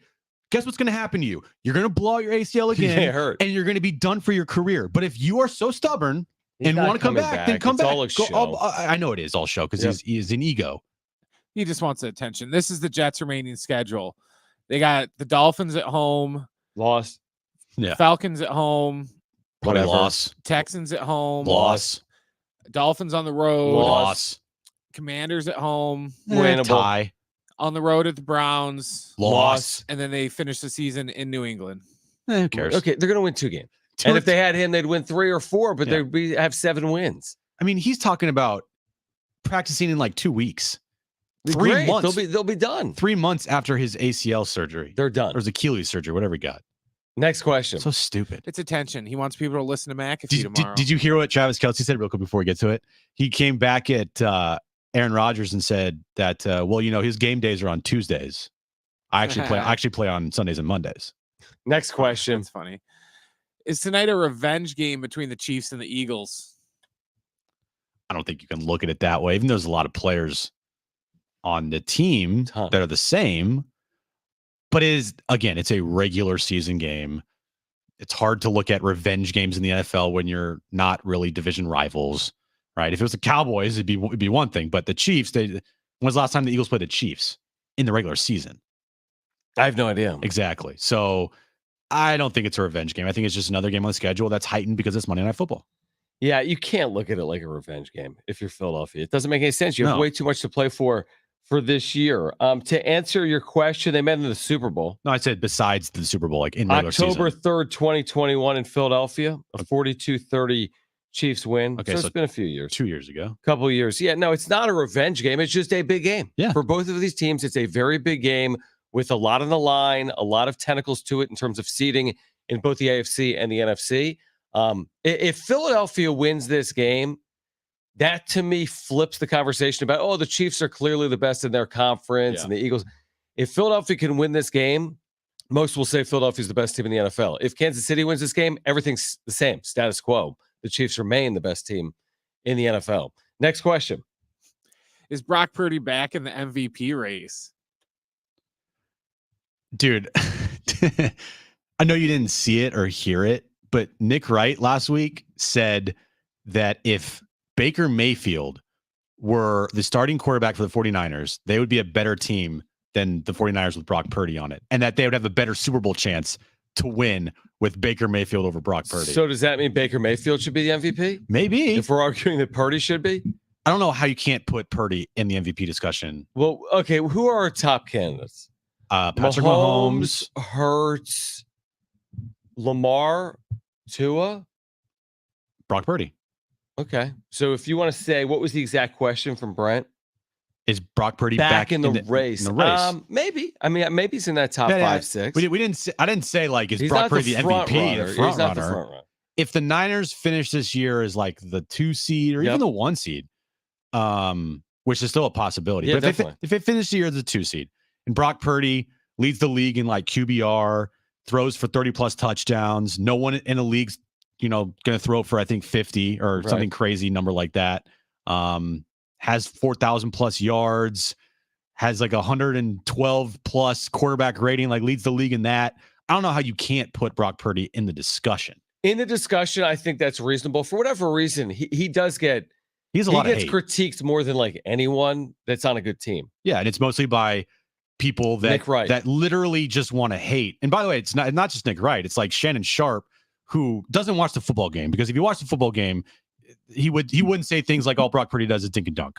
So Right. there you but go. that's one of those things though. It correlates where when he struggled, it just happened to be when he lost his offensive tackle and he lost his best wide receiver. And then is Williams back too, or just Debo? They're all back. And now all of a sudden he's playing well again. He was also Coincidence? concussed. Look, the Browns game was a bad game for him, but he had a game-winning drive set up for a 40-yard field goal that the kicker missed. If the kicker makes that, then Brock Purdy has a comeback win on his schedule on the road versus the best defensive in the NFL. That doesn't matter. It's still, he gets the blame for it. And also, let's be honest. What? And Hey, the Bears lost on that double dink to the Eagles in the playoffs. You know who got the blame for that? Not the kicker. Mitch Trubisky got the blame for it. So as quarterback, you take the blame for that stuff. They don't put it on the kicker. Oh, it's true. It happened because I had to defend Mitch Trubisky when it happened. So when on Peyton the Manning show. lost those playoff games, they didn't blame the stupid kicker, the idiot kicker. they sometimes do. Remember when Randall Cunningham had the Vikings team? It was 15-1, and then they missed like the 20-yard field goal. Morton And Anderson. Yeah, it was. Yep. Yeah, it's Randall Cunningham's fault. But kind of, they look like, hey, man, 15-1 the regular season, Yeah, can't win hey. the postseason. Listen, here's the thing with Brock Purdy. He's had a really, really, really good year, and you could argue better than that. He's not going to win the MVP. That we can agree He's on. plus 1,600. There's no way, right? He's 16-1 right now. I mean, it would take pretty much a miracle, right? With Jalen and Patrick Mahomes, he's going to win the MVP over Jalen Hurts. He's got better numbers than Jalen. He's going to win Hurts. the MVP over Hurts and Mahomes. He's I mean, I'm asking a serious he's in question. the discussion. Yeah, for sure. Who's the favorite, Brent, odds-wise? Odds-wise, Patrick there's a Mahomes. tie between Hurts and Mahomes. At what? Plus 300. So you got 2 3-1 guys and a 16-1. They're plus I mean, I guess 300. it's possible, but Lamar Jackson's plus 400. my point is that's not and close. Tua That's is like plus 6. when Snell won Cy Young and he was like 2-1 and someone's 20-1. Like that's not close. Like you might be second in voting, but by the end of it, I don't know how close it's going to be. We'll find out. We'll find out. He's All right. playing really good. On He's the playing other like one of the best side- quarterbacks in the league. On the other side, we're going to give away 2 tickets to San Diego State, Fresno State, Snapdragon Stadium Saturday night. Celebrate senior night with the Aztecs. First 10,000 fans get an SDSU beanie. Tickets and info at goaztecs.com. If you want those free tickets for Saturday night, you need to call right now. We'll play Trainwreck Radio. That's trivia. The number to call, 844-570-1360. 2 free tickets. Saturday night, Snapdragon Stadium. Great giveaway. The SDSU beanie. Great giveaway because it's San Diego State, Fresno State. Senior night. 844-570-1360. Call right now if you want those tickets. 844-570-1360. That's next.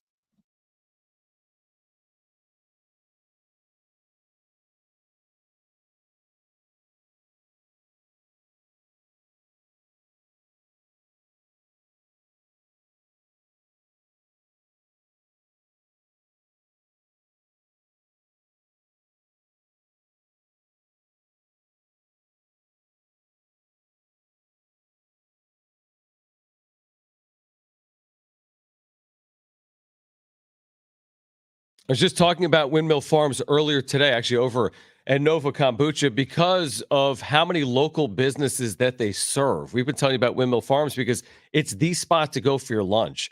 Your 8th sandwich at Windmill Farms, centrally located right by San Diego State, is free with a sandwich card. They've got an amazing deli with great sandwiches. They are award-winning, their deli. They keep their prices incredibly low. They take a lot of pride in that. And they also, again, give you your 8th sandwich free with a sandwich card. So great ingredients, low prices, serving the local community for over 20 years. Trevor, the owner, and his family, great family, great people. And this is your spot, whether it's for your weekend, getting ready for tailgating or watching the games on TV, or during the work week, picking up your lunches and more. It's the college area's natural grocer, Windmill Farms, family-owned, family-run. They've been in the grocery business for decades. You don't have to live or work near Del Cerro. You can find Windmill Farms on Instacart, have your groceries delivered directly to your doorstep. I've been telling you, they support local business, whether it's Harris Ranch, Mr. G's Salsa, Nova Kombucha, or more. They've got the farm fresh produce and meats, an amazing beer and kombucha selection, and the award-winning deli, centrally located across the freeway from Montezuma Mesa. Remember to visit windmillfarmsmarket.com because you'll see their weekly specials. So again, that website, windmillfarmsmarket.com. So remember, shop local, shop right here with San Diegans. They've been in the grocery business for over 20 years. Shop local, shop at Windmill Farms.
Brent. Continue what you're saying. We had a Brent conversation off air that Brent got- compared Trent Dilfer to Brock Purdy. Correct. So Yes. make the case on air. He went there. Make the case on air.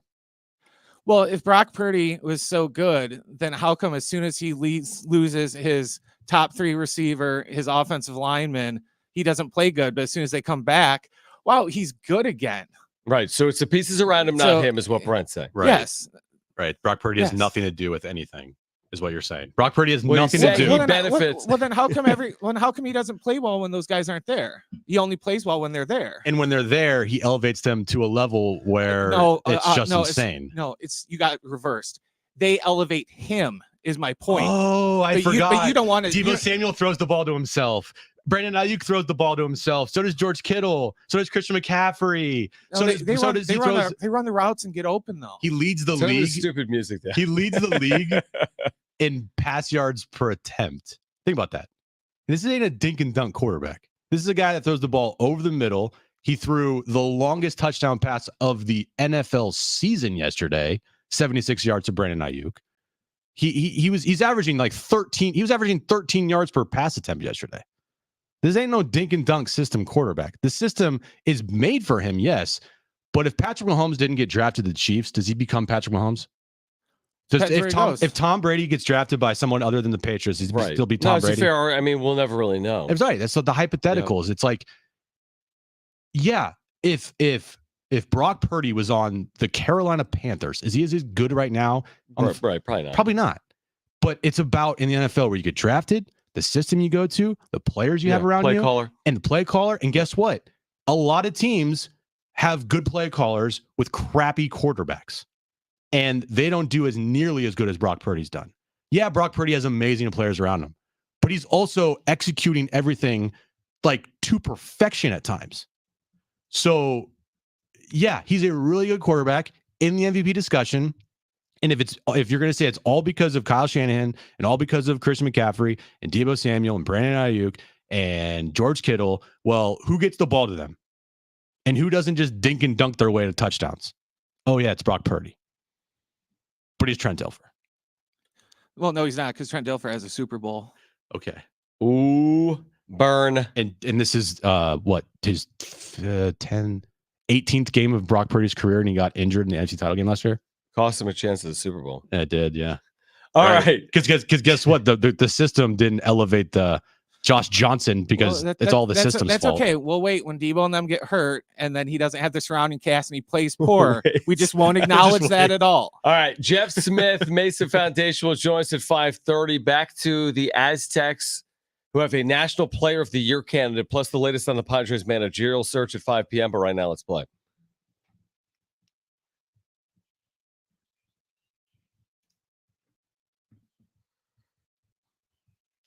Three questions, two contestants, one lifeline. Today's two contestants. We have Rudy and Jim. Rudy, you called in first. You have your Jim. choice of John or Jim.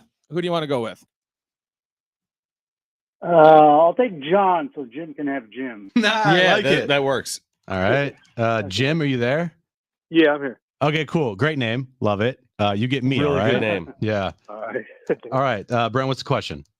All right, guys. Travis Kelce and Kansas City take on Jim's Eagles in a Super Bowl rematch tonight on Monday Night Football. Kelce is one of 9 tight ends with at least 60 touchdowns. That's touchdowns in general, not just touchdown catches in his career. Today's question, name any of the other 8 tight ends with 60 or more touchdowns. So we're looking for the 8 tight ends that have 60 or more touchdowns in their career. And it doesn't have to be catches. It can be runs, catches, just touchdowns in general. Okay. All right. Jim, you're up first. What is your first guess? You do have a lifeline if you choose to use it. Antonio Gates. Antonio Gates. Gates. Good guess. North of 60. Yes, on the list. Okay. Rudy, you're up next. What's your first guess? You do have your lifeline if you choose to use it. I'm going to go with Rob Gronkowski. Gronk. All right. On the list. Jim, back to you. What is your second guess? You do have a lifeline if you want to use it. Oh my God, I can't believe I'm choking on this right now. We'll go with You can do lifeline if you want. Yeah, yeah, Don't do yeah, lifeline. Jim yeah, doesn't yeah, know. yeah. Let's do the lifeline. I know. Tony Gonzalez, Yeah, there you go. System tight end. system tight end. It's all because of the system. Rudy, you're up next. What is your second guess? You do have a lifeline if you choose to use it. Jimmy Graham. Oh, yeah. Jimmy Graham's Jimmy a good Graham guess. for a tie. Yeah, Wow. very good guess. Very good guess. All right, Jim. This is all up to you. You don't have a lifeline. What do you got, man? Brent Jones. Brent Jones? Brent Jones not on the list, which has opened the door now for Rudy. I know this answer For a too. walk, I got one in my head. Yeah, I mean, yeah. Rudy, you could walk this off right here. You have to have a lifeline if you want to use it. No, I'll go with Shannon Sharp. Shannon Sharp. Shannon Sharp for the win. I would say Jason Witten. He's also on the list. Yeah, that's my guess. Yeah, I was gonna say Shannon Sharp.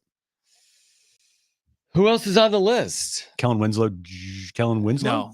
No. Gates is number 1. Gonzalez is 2. Gronk is 3. Graham is 4. Kelsey is 5. Witten is 6. Vernon Davis is 7. Kittle? Then Shannon Sharp. Nope. And then Greg Olson. Greg Olson. Greg Olson. Okay, that's a good list. Good Very good announcer. list. Great list, actually. Yeah. All right, congratulations to Rudy. You've won a pair of tickets to San Diego State, Fresno State, Saturday night, Snapdragon Stadium at 7:30. Celebrate senior night with the Aztecs. The first 10,000 fans get a San Diego State beanie. Tickets and info at goaztecs.com. Senior night. Celebrate San Diego State senior class at Snapdragon Stadium this Saturday at 7:30 p.m. Again, tickets and info at goaztecs.com. Jeff Smith from the Mesa Foundation will tell us about a pretty cool and unique partnership coming up at 5:30. On the other side, though, the latest on the Padres managerial search. What do they plan to do with Blake Snell? And do the Aztecs have a National Player of the Year candidate on their hands? It's hour 3 of Jon and Jim, and it's next.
All right, this update is brought to you by the NFL on CBS, streaming on Paramount Plus. We'll start with the Aztecs last night. They beat Washington in overtime, 100-97 to win the Continental Tire main event in Las Vegas. Jaedon LeDee, the most outstanding player of the tournament. He scored 34 points, a career high, and had 17 rebounds. Next up for the Aztecs, they take on Cal in the SoCal Classic.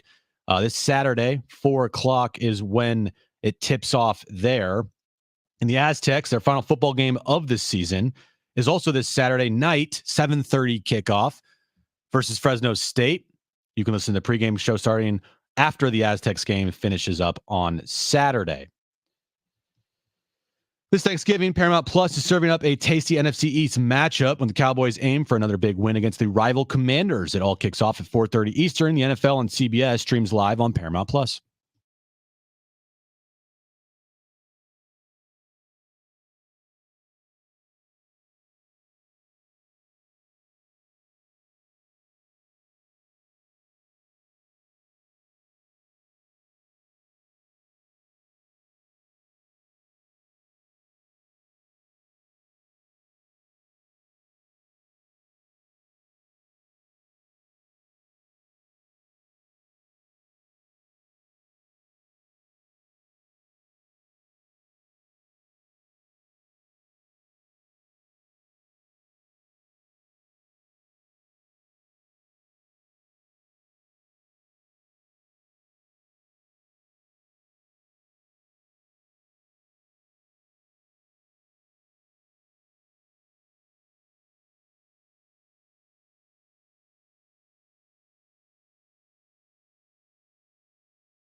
San Diego and Southern California, what's going on? Final hour of Jon and Jim. We are going to give away in the next 20 minutes a 4-pack of tickets to Legoland, California. Legoland Holidays is here, presented by the Hallmark Channel. Celebrate November 18th through January 7th. Underway now.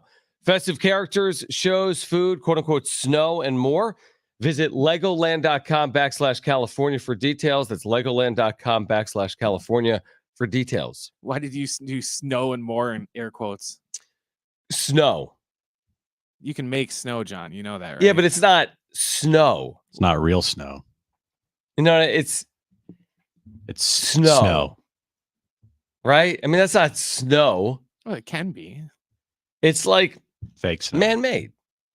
Yeah. They even put it in air quotes. Oh. even I the thought you were Legoland. just doing that. No, the Legoland people put snow. The thing is, here's something. I have something for everyone. Oh, really? It doesn't typically snow What? in Southern California. Is this breaking news? Mountains. Yeah, it can snow. Yeah, I was going to say it can snow, but it doesn't typically snow like by the water in Southern California. Did you know that? I did not know that, John. So because of that, they put the word snow in quotations. Yes. Okay. Snow. We're minutes away from Chiefs Eagles, as good of a game ESPN has had on Monday Night Football like ever. Yeah. They've had some bad ones over the years. Over the last decade, they've had bad games. They've had some good ones. Mm-hmm. This is a great one. It's a rarity for ESPN. This should be a rating setter, I would think, tonight for ESPN. Hasn't it felt like a majority of primetime games this year have been like Broncos, Jets? Yeah, there's like, been some of that. like Yeah, just felt like really bad matchups. You're Yeah. like, dude, what are we doing here? sure. I think lots of it, though. I think the NFL sets it up where, in like the offseason, like, oh, yeah, it'll be a good matchup. It'll be Russell Wilson versus Aaron Rodgers. And then, Rodgers tears his Achilles, and it's like, oh, yeah, now that game has just gone from being And we can't barely flex, watchable right. to crap. I mean, we have Yeah. to. Can't we like see how the season plays out? And if a team has been decimated by injuries and they're not good, can we just like switch games? I don't know. I understand like the Monday nights and Thursday nights. Right, it's Those like are hard set. to switch. Yeah, Those are exactly. set. But for Sunday night, I mean, And they do switch. and it them. wasn't a bad matchup. It wasn't like a bad game last night. It was actually a pretty good game. Right. Just I mean, this has a chance. If you're ESPN and just a football fan, this has a chance to be about as good as it's going to get in a regular season. AFC champion from last year, NFC champion from the year before. Both teams have had good years. You got the 2 MVP favorites. I mean, what else can you ask for? Andy Reid against his former team. I mean, you can't get more than this in the regular season. You just can't. Well, especially just for how weird of a regular season it's been. It's like I think this was on the Fox pregame show yesterday. They had like some bit where this guy woke up from a coma, and his doctor had to update him on the NFL season. And he's like, "Oh, how are my Vikings doing?" He goes, "Oh, Kirk Cousins, he got hurt and he's out for the season." It's Josh like, Dobbs is doing he's like, really "Oh, well. so we're bad then?" He's like, "Oh no, actually, you guys are pretty good." He goes, "Josh Dobbs is winning." He's like, "Arizona's quarterback?" He's like, "Yeah," and he's like filling him in all these Right, things. that's He's like, funny. "What?" Yeah, that's funny. Well, anyway, Monday Night Football coming up. We started the show with a rant of mine where I said AP polling is stupid. It's been a day of rants. It has been a day of rants. Where's Dennis Miller when you need him? Aztecs aren't ranked despite a 3-0 week with 3 top 100 caliber wins, and they went down in the coaches poll. I'm not going to lose too much sleep over it. What I will also not lose sleep over is the way Jaedon LeDee has played this year, San Diego State center. No, that makes you have happy dreams. Exactly. I couldn't sleep last night because I was so excited about the way he played. 34 points, 17 rebounds. He leads the nation in scoring. Yet San Diego State playing the toughest.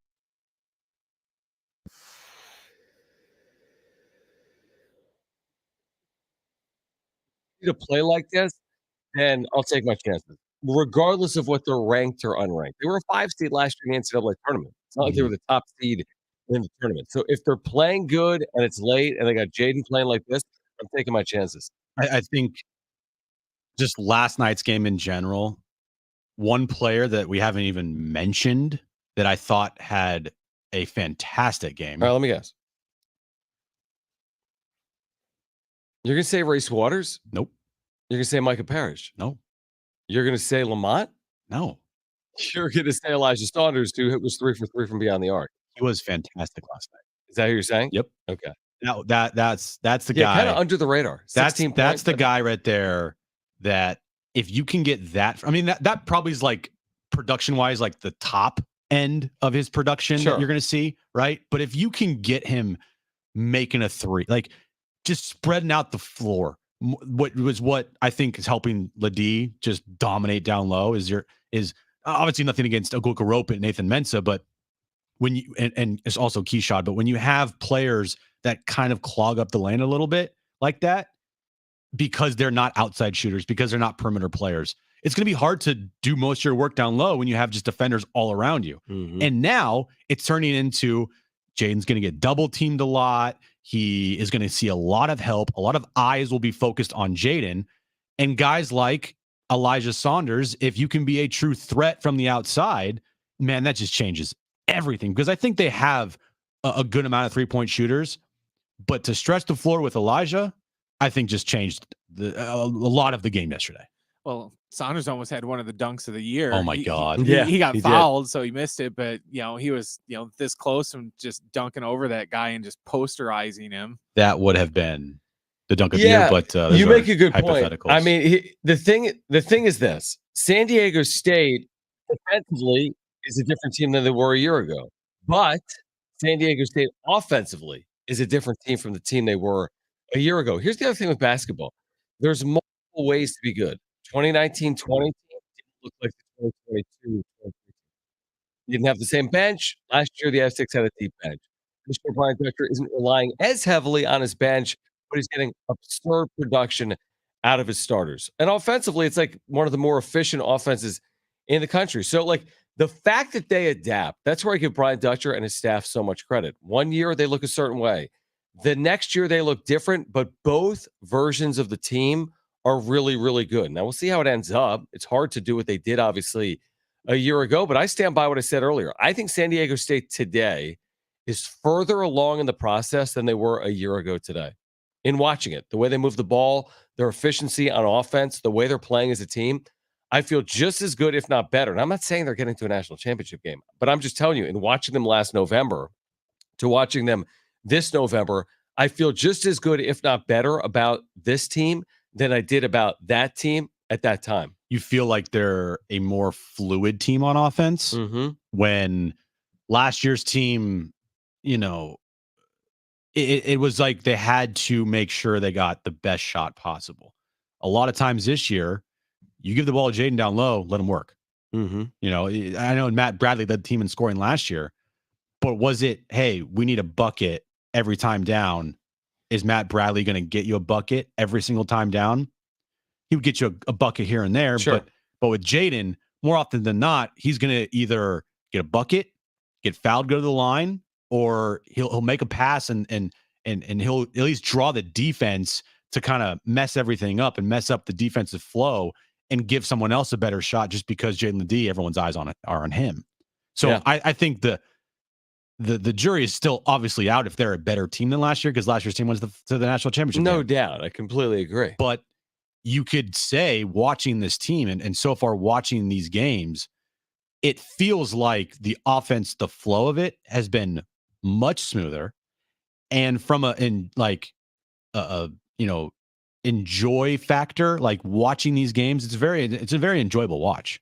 Like these are not games where you're watching a team that can only score 50 points. You're watching that in a half. They're doing that in a half. And BYU game was standing. I just still think they played relatively well in that game. It's just kind of think down the stretch, it kind of got a little away from them. They cut it within, I think, 4 with about 5 to go, right? Less. Micah Parrish and won 57-55 with like 4 minutes to play. He missed a free throw. Yeah. So, I mean, they're definitely in that game, but the flow of this team feels much better this season. The only thing that does concern me is like 34 minutes a game from Jaedon, 30 plus minutes a game from Lamont. Does it? Okay. So you're concerned because of the wear and tear or because of fouls? Or No, just reliance. The reliance, the amount of reliance that they pretty much Pressure? have on Jaedon LeDee to play almost every minute of every game. But if there's anyone that could do it, I know. I like get it. He could be playing. It feels like 50 minutes a game. Brian Yeah. Fletcher said this, I think, after the first game. He's like, he doesn't get tired. It doesn't. Not. And like, he's not kidding. He also said last March, he's like, we haven't scratched the surface, or he hasn't scratched the surface. He wasn't kidding. I know. He kept saying that. We haven't unleashed Jaedon LeDee the way you're going to see him next year. The offense will run through him. We're not running the offense through him now. Yeah. A lot. I mean, I thought Miles Bird had his best game of the year and career, obviously, last night. Having a couple big threes and one that he didn't convert on, but still looks really good. I thought that Lamont played under control, and obviously LeDee's been a monster. Reese Waters picks his moments very well. I think that he's in he doesn't feel like with Reese Waters that he's in the flow of the game. Like he's not trying to hunt for his shot. Like he'll be a guy that knows when to attack and knows when to shoot it and then knows when to run through the offense. Was that an unintentional water pun? It was very unintentional. Yeah. What did I say? Because you said he flows. Flows. Yeah, he's highly efficient. I've been really impressed by Reese Waters. I've just been impressed by the way they've played. But I'm not an AP voter because they haven't. Okay, by the way, Jeff Smith, the Mesa Foundation, exciting collaboration announced earlier today. He'll share that with us coming up at 5:30, talking more San Diego State basketball as well. We're going to give away tickets for, let's see, this is coming up this holiday season, the 4-pack of tickets to Legoland, California. We'll give those away in about 5 minutes. We also started the show talking about Aaron Nola, really good in his prime starting pitcher for the Phillies, who quote unquote took less money to stay in Philadelphia. He still took 7 years, 172. He has set the market for elite starting pitching, and there's only so many names out there. Blake Snell is one of them to go along with Aaron Nola. So Nolan is set at 172. You said earlier, and I agree. It's not like now that we know Nola at 172, the Padres can get the best and final on Blake Snell. It doesn't seem overly realistic that the Padres will be in on Snell, considering everything that we know. But now we know this. There's a price tag on comparable pitching, and it's $172 million for top flight starting pitching in his prime. And he might get more than that. Yeah, my mindset, I moved on from Blake Snell. He won the Cy Young, had one of the best seasons pitching wise in Padres franchise history last year. But the season ended. It's over. It's done. There's no part of my brain that is going to, well, is there a shot? Like there's none. I don't believe that he's coming back. I don't believe that they're even going to attempt to make an offer to him, which is going to be kind of crazy that he won the Cy Young this year and you're not even making an offer because he's going to demand a ton of money, Mhm. and this team does not have a ton of money to go out and hand out to one specific player. Mhm. So, with that said, good luck. I hope you get paid. You had a great season with the Padres. It was up and down at times here. But if you think that giving a guy who has had only 2 good seasons in his entire career, 2.5 actually, 2.5 good seasons in his entire career, and everything else has been very below average, to give him 30 plus million a year to a guy that openly has said he does not care if he walks people. Now, granted, he walked a bunch of people last year. I think led the league in walks, and he didn't give up any runs. I mean, it was amazing. But you can't tell me over the course of the next 3 years, if you lead the league in walks, that you're going to produce the same those numbers Not the same. every single year. No chance in hell. So, thanks for your time here, Blake. But yeah, it's over. So what's interesting is in his career, let's compare these pictures for 1 second. Aaron Nola, who is 30, is who cares about win-loss, but I'll just say it. He's 90 and 71 with a 3.72. And Okay. last year numbers were not great. No, 4.5. He's made 235 starts, which is a lot. Okay, then you have Blake Snell, who in his career, these are similar pitchers, is 71 and 55, very similar to 91 and 70, or whatever it was, 90 and 71, maybe a better winning percentage. Lower ERA, 3.2. He's made 191 career starts. Tanola's 235. My point is this: one's coming off a Cy Young, the other is not. There's no reason to think that Snell gets less. Like when you do the math on it, I'm not, even though I wouldn't do it, dude. If I'm Blake Snell, there's no way in hell I'm asking for anything less than that. I'm going top of the list. And and maybe Aaron Nola took this hometown discount. I don't see Snell doing that. Mm-hmm. And if he is, you're talking still about 173 million. Because you're talking about $1 million more than what Nola got, if not more than that. So it is probably time to say, hey, thank you. Thanks for the memories. It's a nice 3 years. Yeah, I'm way past that. And honestly, if you look at say the Giants go out, they're expected to probably go spend a lot of money this offseason. Right. If the Giants ended up paying Blake Snell like $200+ million, Mhm. yeah, in the moment it would hurt because you're like, well, your division rival who not only got Bob Melvin but got your Cy Young Award winner. I think in the long run that actually might work out to your favor because they're spending a lot of money on a piece that you don't rely on, you don't think is going to come through again. Yep. Like he's going to have definitely really good outings, but Yep. you know how long it took him to acclimate here in San Diego? Yeah, it took like a year and a half. And he led the league in walks. Granted, this past year was amazing. Yeah, that I'm not concerned about. I'm concerned that a guy only gives you 5 innings just over his career. Right. His career average. I know last year was way better, but his career average is a little over 5 innings. Mhm. And a guy that at times can walk the world. Yeah, he can. So, yeah, I mean, thanks for the 3 years, Blake. Cy Young, you'll always remember it here. It's going to be weird whenever you come back for whatever team and you get your Cy Young award. But yeah, I think the mindset and the goal of this Padres offseason is go dump you diving because that's probably what they're going to have to do. And find the diamonds in the rough. So Darvish and Musgrove, you're relying on heavily. You have to. You got the Martinez's and the Lugos and the Wakas gone. You have Snell likely gone. And then, of course, you have Juan Soto, which is a whole nother conversation. You could also argue if you had any hopes of retaining Juan Soto, even with the payroll issues, your hopes may have lied in the hands of Peter Seidler, who was the one that was quoted saying, hey, we're not scared to spend $500 million. But now we know about debt service, and now we don't know about that. We don't know anything about Eric Katsenda, the new chairman of the Padres. We just don't know anything about him. We do know he runs an equity firm. So I just don't have faith. And maybe that's on me. I hope they prove me wrong. I just don't have faith that this new team all of a sudden is going to be the team to extend Soto and sign Snell.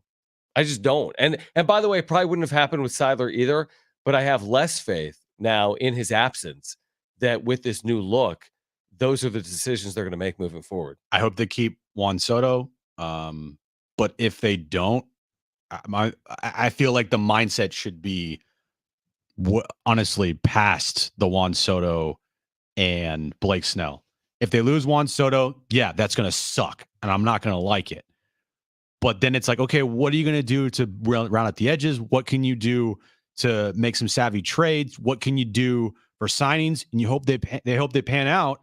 Do I have much faith in them to do it like you? No. But at the same time, Preller has made some good moves in the past. It's not like he's come up completely whiffed all the time. He's Right.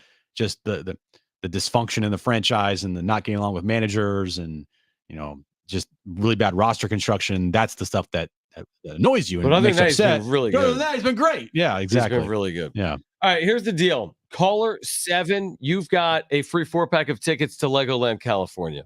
844-570-1360. You need to call right now. Caller 7, they're yours.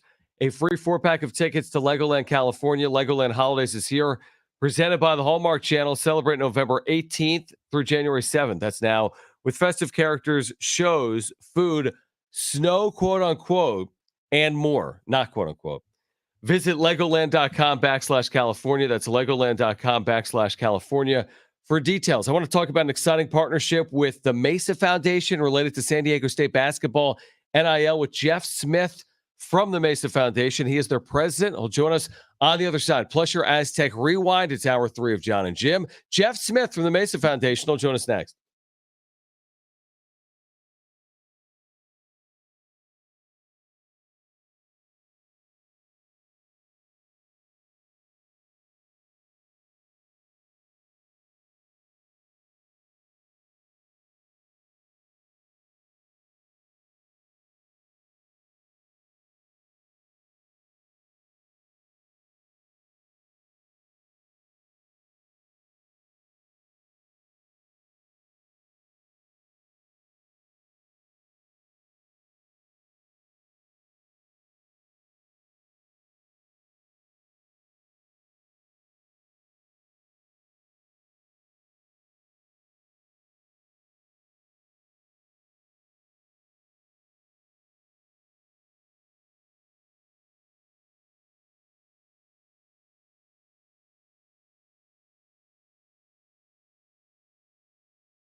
All right, Jeff Smith, Mesa Foundation president. He will join us on the other side to talk about an exciting collaboration announced earlier today. That's next.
All right, this update is brought to you by NFL on CBS, streaming on Paramount Plus. We'll start in the NFL. Chiefs and Eagles, Monday Night Football underway in Kansas City. Scoreless game with about 8 minutes left to go in the first quarter there. San Diego State last night beat Washington 100-97 in overtime. Jaedon LeDee, we've been talking about him all day.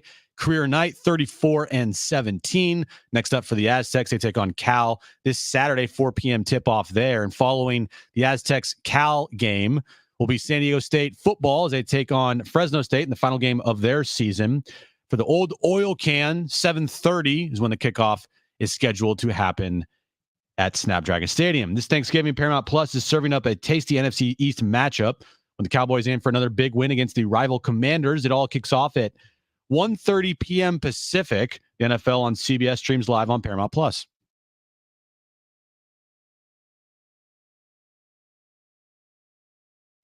All right, Jeff Smith, president of the Mesa Foundation. It was great to see Jeff earlier today. I've got my Nova Kombucha hat on, by the way, Jeff, in studio. All right, for our listeners that don't know about this was awesome earlier. Like, this is, well, it's right in my wheelhouse. I think it's in our listeners' wheelhouses as well. If they support San Diego State student athletes, the Mesa Foundation and Nova Kombucha announcing a partnership today for a new kombucha flavor with proceeds benefiting the Mesa Foundation Collective. San Diego State players earlier today were taste testing to determine a flavor. Tell us how this all came about, Jeff, and thanks for hopping on with us again here on San Diego Sports 760. Hey guys, thanks for having me on. Good to see you earlier today, John. Absolutely. Yeah. You and I think share a similar opinion of Nova Kombucha. No doubt. Didn't know that until today. Yeah, exactly. The more you know. Yeah, I think we were introduced. We've got a real focus in our second year of expanding awareness for Mesa Foundation and for San Diego State basketball, men's and women's basketball NIL efforts.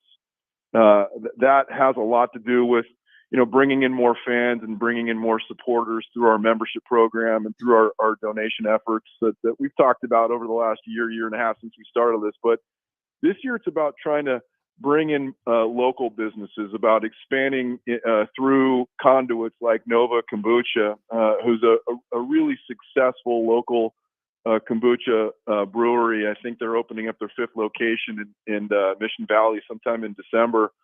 And you've gotten a chance to meet the founder and owner, Tiago, who's an amazing guy and likes our message, likes the fact that what we're doing is about connecting the Aztec athletes with the community.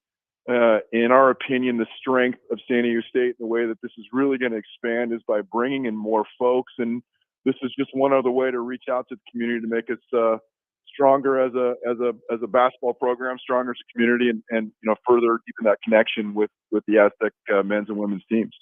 So, what flavor do you guys choose? That is a secret. Okay. That is locked under a vault, and it will be revealed here, I think, as we work on kind of branding and some other things. The guys, it's a really cool experience today. This was just the players that were of drinking age. They tested non-alcoholic flavors that will ultimately be in a kombucha that will show up at the Nova stores and anywhere you can buy the Nova product. And I think that they arrived at a consensus on one. There were a lot of different good choices, but they get to work on something here. They get to come up with names and ideas on what they might call it. They get to work on images and really own it, so that when it shows up in Nova's restaurants and their sports bars and in the shelves at various locations where Nova is sold, they'll feel really connected to it, and I think it'll come across when folks see the product and they're at the Nova locations. Jeff Smith is the president of the Mesa Foundation. You've got Jaedon LeDee, who's the National Player of the Week. He scored 34 points, grabbed 17 rebounds, shot better than 50% from the floor last night. Today he's testing kombucha. You got Lamont Butler, who hits the most epic shot in San Diego sports history. Today he's drinking kombucha. They're real people like you and I. Jeff, you mentioned like kind of what this means for the community. I mean, that's so creative and unique. And you've got these unbelievable student athletes and individuals like Jaedon, like Micah Parrish, like Lamont Butler, like Kate Alger, like all the student athletes on the men's and women's basketball teams. When our listeners hear about something like this, wow, a partnership with the Mesa Foundation and a kombucha brewer, this only opens the doors for more opportunities, right? So what do you want the local business community to know about working with San Diego State student athletes? I appreciate you asking that question, because I do think there's a really amazing opportunity. And we've talked about this before, that there is an incredible level of support for San Diego State and the men's and women's basketball programs. And that's just it's San Diego. We've got the Padres, we've got San Diego State basketball. Coach Dutch talked about it a little bit on that CBS Sports Network show yesterday. That was a really cool thing to watch. And we want businesses to recognize that the community loves San Diego State basketball, and that there's an opportunity. I hope that this is tremendously successful for Nova, but at its basic, what it is something that the folks that support the local businesses, who also happen to be Aztec alumni or just fans and supporters, that they can get behind and say, I'm doing whatever my small part is. If it's just sitting home and drinking some kombucha and watching an away game, or for other businesses, we have the ability to connect the Aztec basketball program as a marketing asset for businesses and really hopefully help those businesses, but also at the same time, as I said earlier, really, really deepen that connection with the team, with the community, so that the businesses, the folks that join, that this is a we effort. I mentioned to you before, John, that we've got this new slogan. You guys are hearing it on the radio during game days, and it's this is your team, and that's what we want people to understand. This is your team, and in this new world of NIL, we, the community, the businesses, we all have to step up and do a little bit to make sure that it continues in the direction that it's been. And gosh, I mean, watching the games in these first 5 games of the season, I mean, it's just so much fun. And we want to just make sure that it keeps going that way. Jeff, before you go, I know we had you on when this became official, but for our listeners, and if you're looking for more information, by the way, because whatever you think you can do to assist in San Diego State's NIL efforts with the Mesa Foundation, Aztec Link, others, you can find this information online, specifically with Mesa Foundation and Jeff Smith, mesafoundation sd.org. But it was last month when you guys became an official NIL partner of San Diego State University. What does that mean for the collective as you continue to reach out to the community and grow this into next year as well? Hopefully, it's just an acknowledgement for everybody that NIL is critically important to San Diego State, and that San Diego State is supportive of the way that the Mesa Foundation is going about this. That we are community focused. Again, we've talked so many times about the real community involvement that we've had with charities and organizations that people all know and love here in San Diego. But what we really hope it allows for folks to understand is that this is not just something that's a passive conversation that we can just say the words NIL and everything's going to be okay.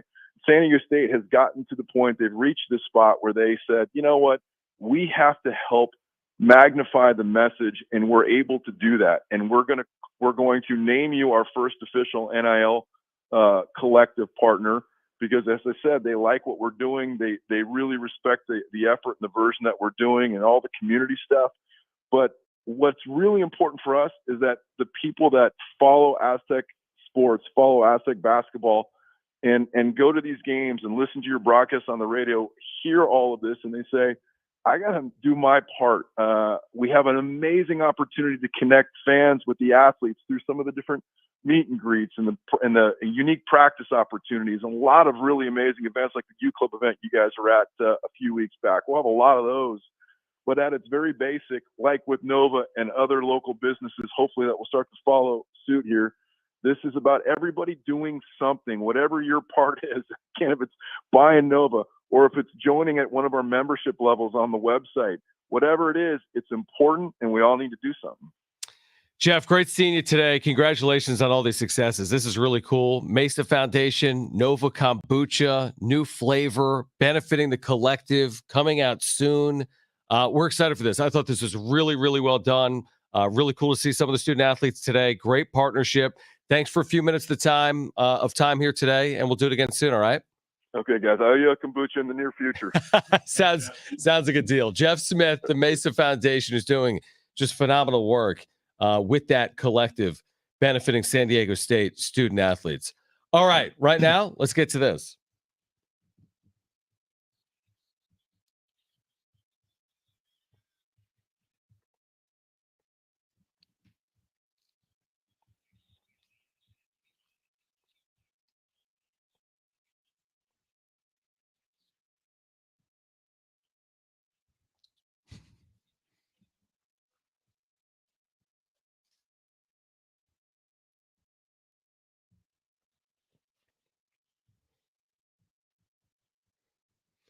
That was me on the call. Aztecs play 3 games this weekend, 2 in basketball, 1 in football, 2 wins in basketball in Vegas, highlighted by that overtime thriller. Jaedon LeDee, National Player of the Week, 34-17 yesterday.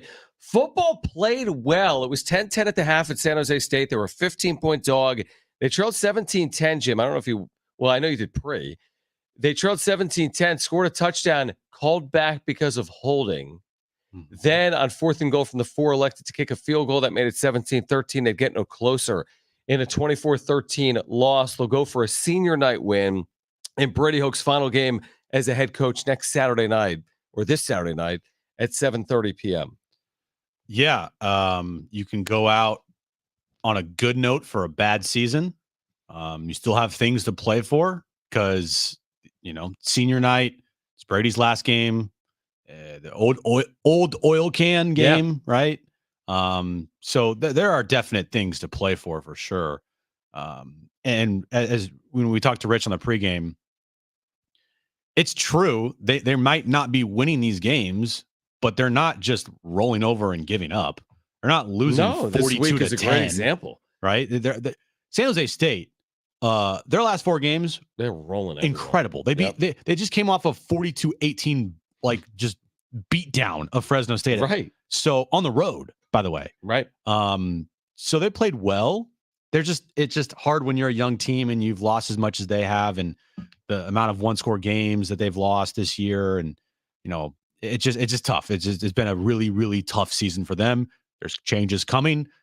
we'll see what happens there. But the end of the season is this Saturday, and there's things to play for sure. It's not just a like one-off random game that doesn't matter at all. It matters. Yeah, send out Brady a winner, potentially senior night at Snapdragon Stadium against the longtime rival Fresno State. Tickets at goaztecs.com. Windmill Farms is the college area's natural grocer. They've got you covered for all your game day needs, featuring organic farm fresh produce and meats, an amazing craft beer selection, plus a full deli with award-winning sandwiches.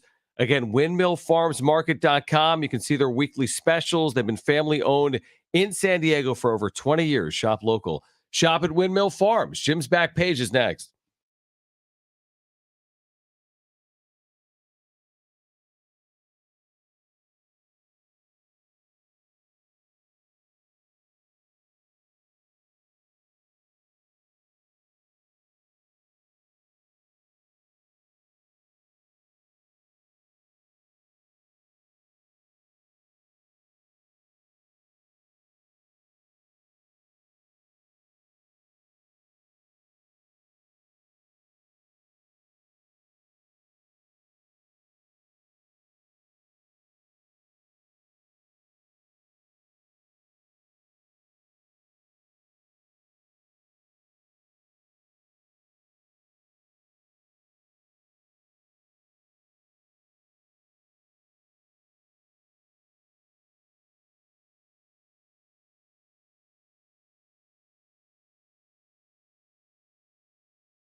All right, the latest from Kansas City, Eagles Chiefs is underway, plus Jim's back page next.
Jim needs a leaf blower, he's telling me. And he No, has to have it now.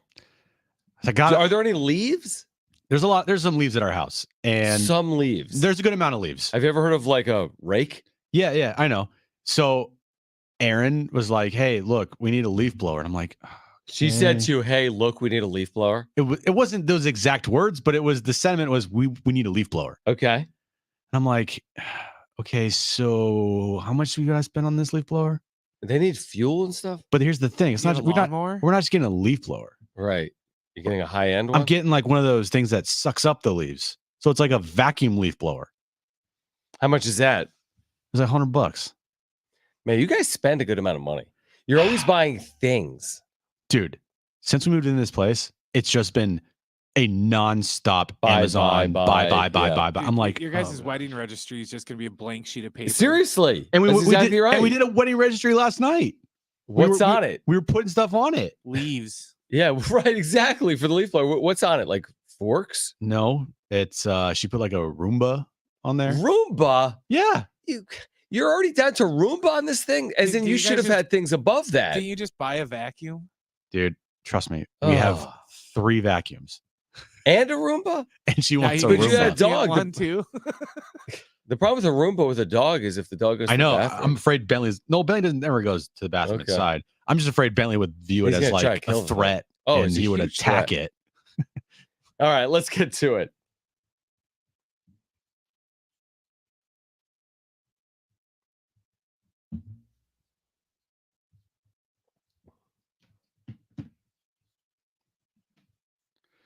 Starting tomorrow, John. Yes. Lasting through December 4th, Padres fans can purchase single game tickets for Padres games next year, I didn't realize excluding that.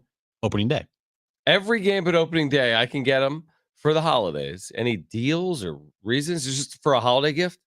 Yeah. The deal also includes the Yankees series, the Astros, the Blue Jays, Mariners, Twins, Tigers, and White Sox. When you say deal, is the deal that you buy them? The deal is, yes, that you buy them and that they're available to purchase like right now. So it'd be like, hey, leaf blower fans, we have a deal for you. You can buy the leaf blower. Is it on discount? No. No. But you can buy it. Oh, yeah. All right. So you can buy tickets for a limited time for the holidays other than opening day. Padres season ticket members have exclusive access to the holiday ticket package presale beginning, I guess it began today at 9 a.m. But what about everyone else? Tomorrow. That just makes me think that they're going to jack the price up for those series here in like 2 months. Well, of course. I mean, Because there'll be a I don't know. marquee series. That's what the Brewers always did when if the Yankees would come to town. Sure. They'd be like, oh, if you play the Guardians, it's $10 a ticket. But Yankee series, nah, it's 50, $30. yeah. Because that's a premium. They do Sure. the same thing with the Cubs. well, usually single tickets don't go on sale until closer to the start of spring training. They don't normally do the holiday ticket presale, you're telling me. They might have done it in the past, but it's usually it's one of those like, hey, you got to purchase a big package of tickets instead of just single Okay, game. Like some okay. people just want to purchase single game tickets to the Yankee series. Like, Right. hey, we just want to go that Saturday night versus the Yankees, which Now- ironically is my wedding night, but Right. they want to just Perfect. purchase one game. And usually it's not available during the holidays. During the holidays, they usually make it like a package, right? You have to purchase maybe 3 series or whatever. That makes sense. Yeah, type yeah, of that thing. makes sense. Would you be persuaded to not get tickets since they don't have a manager yet?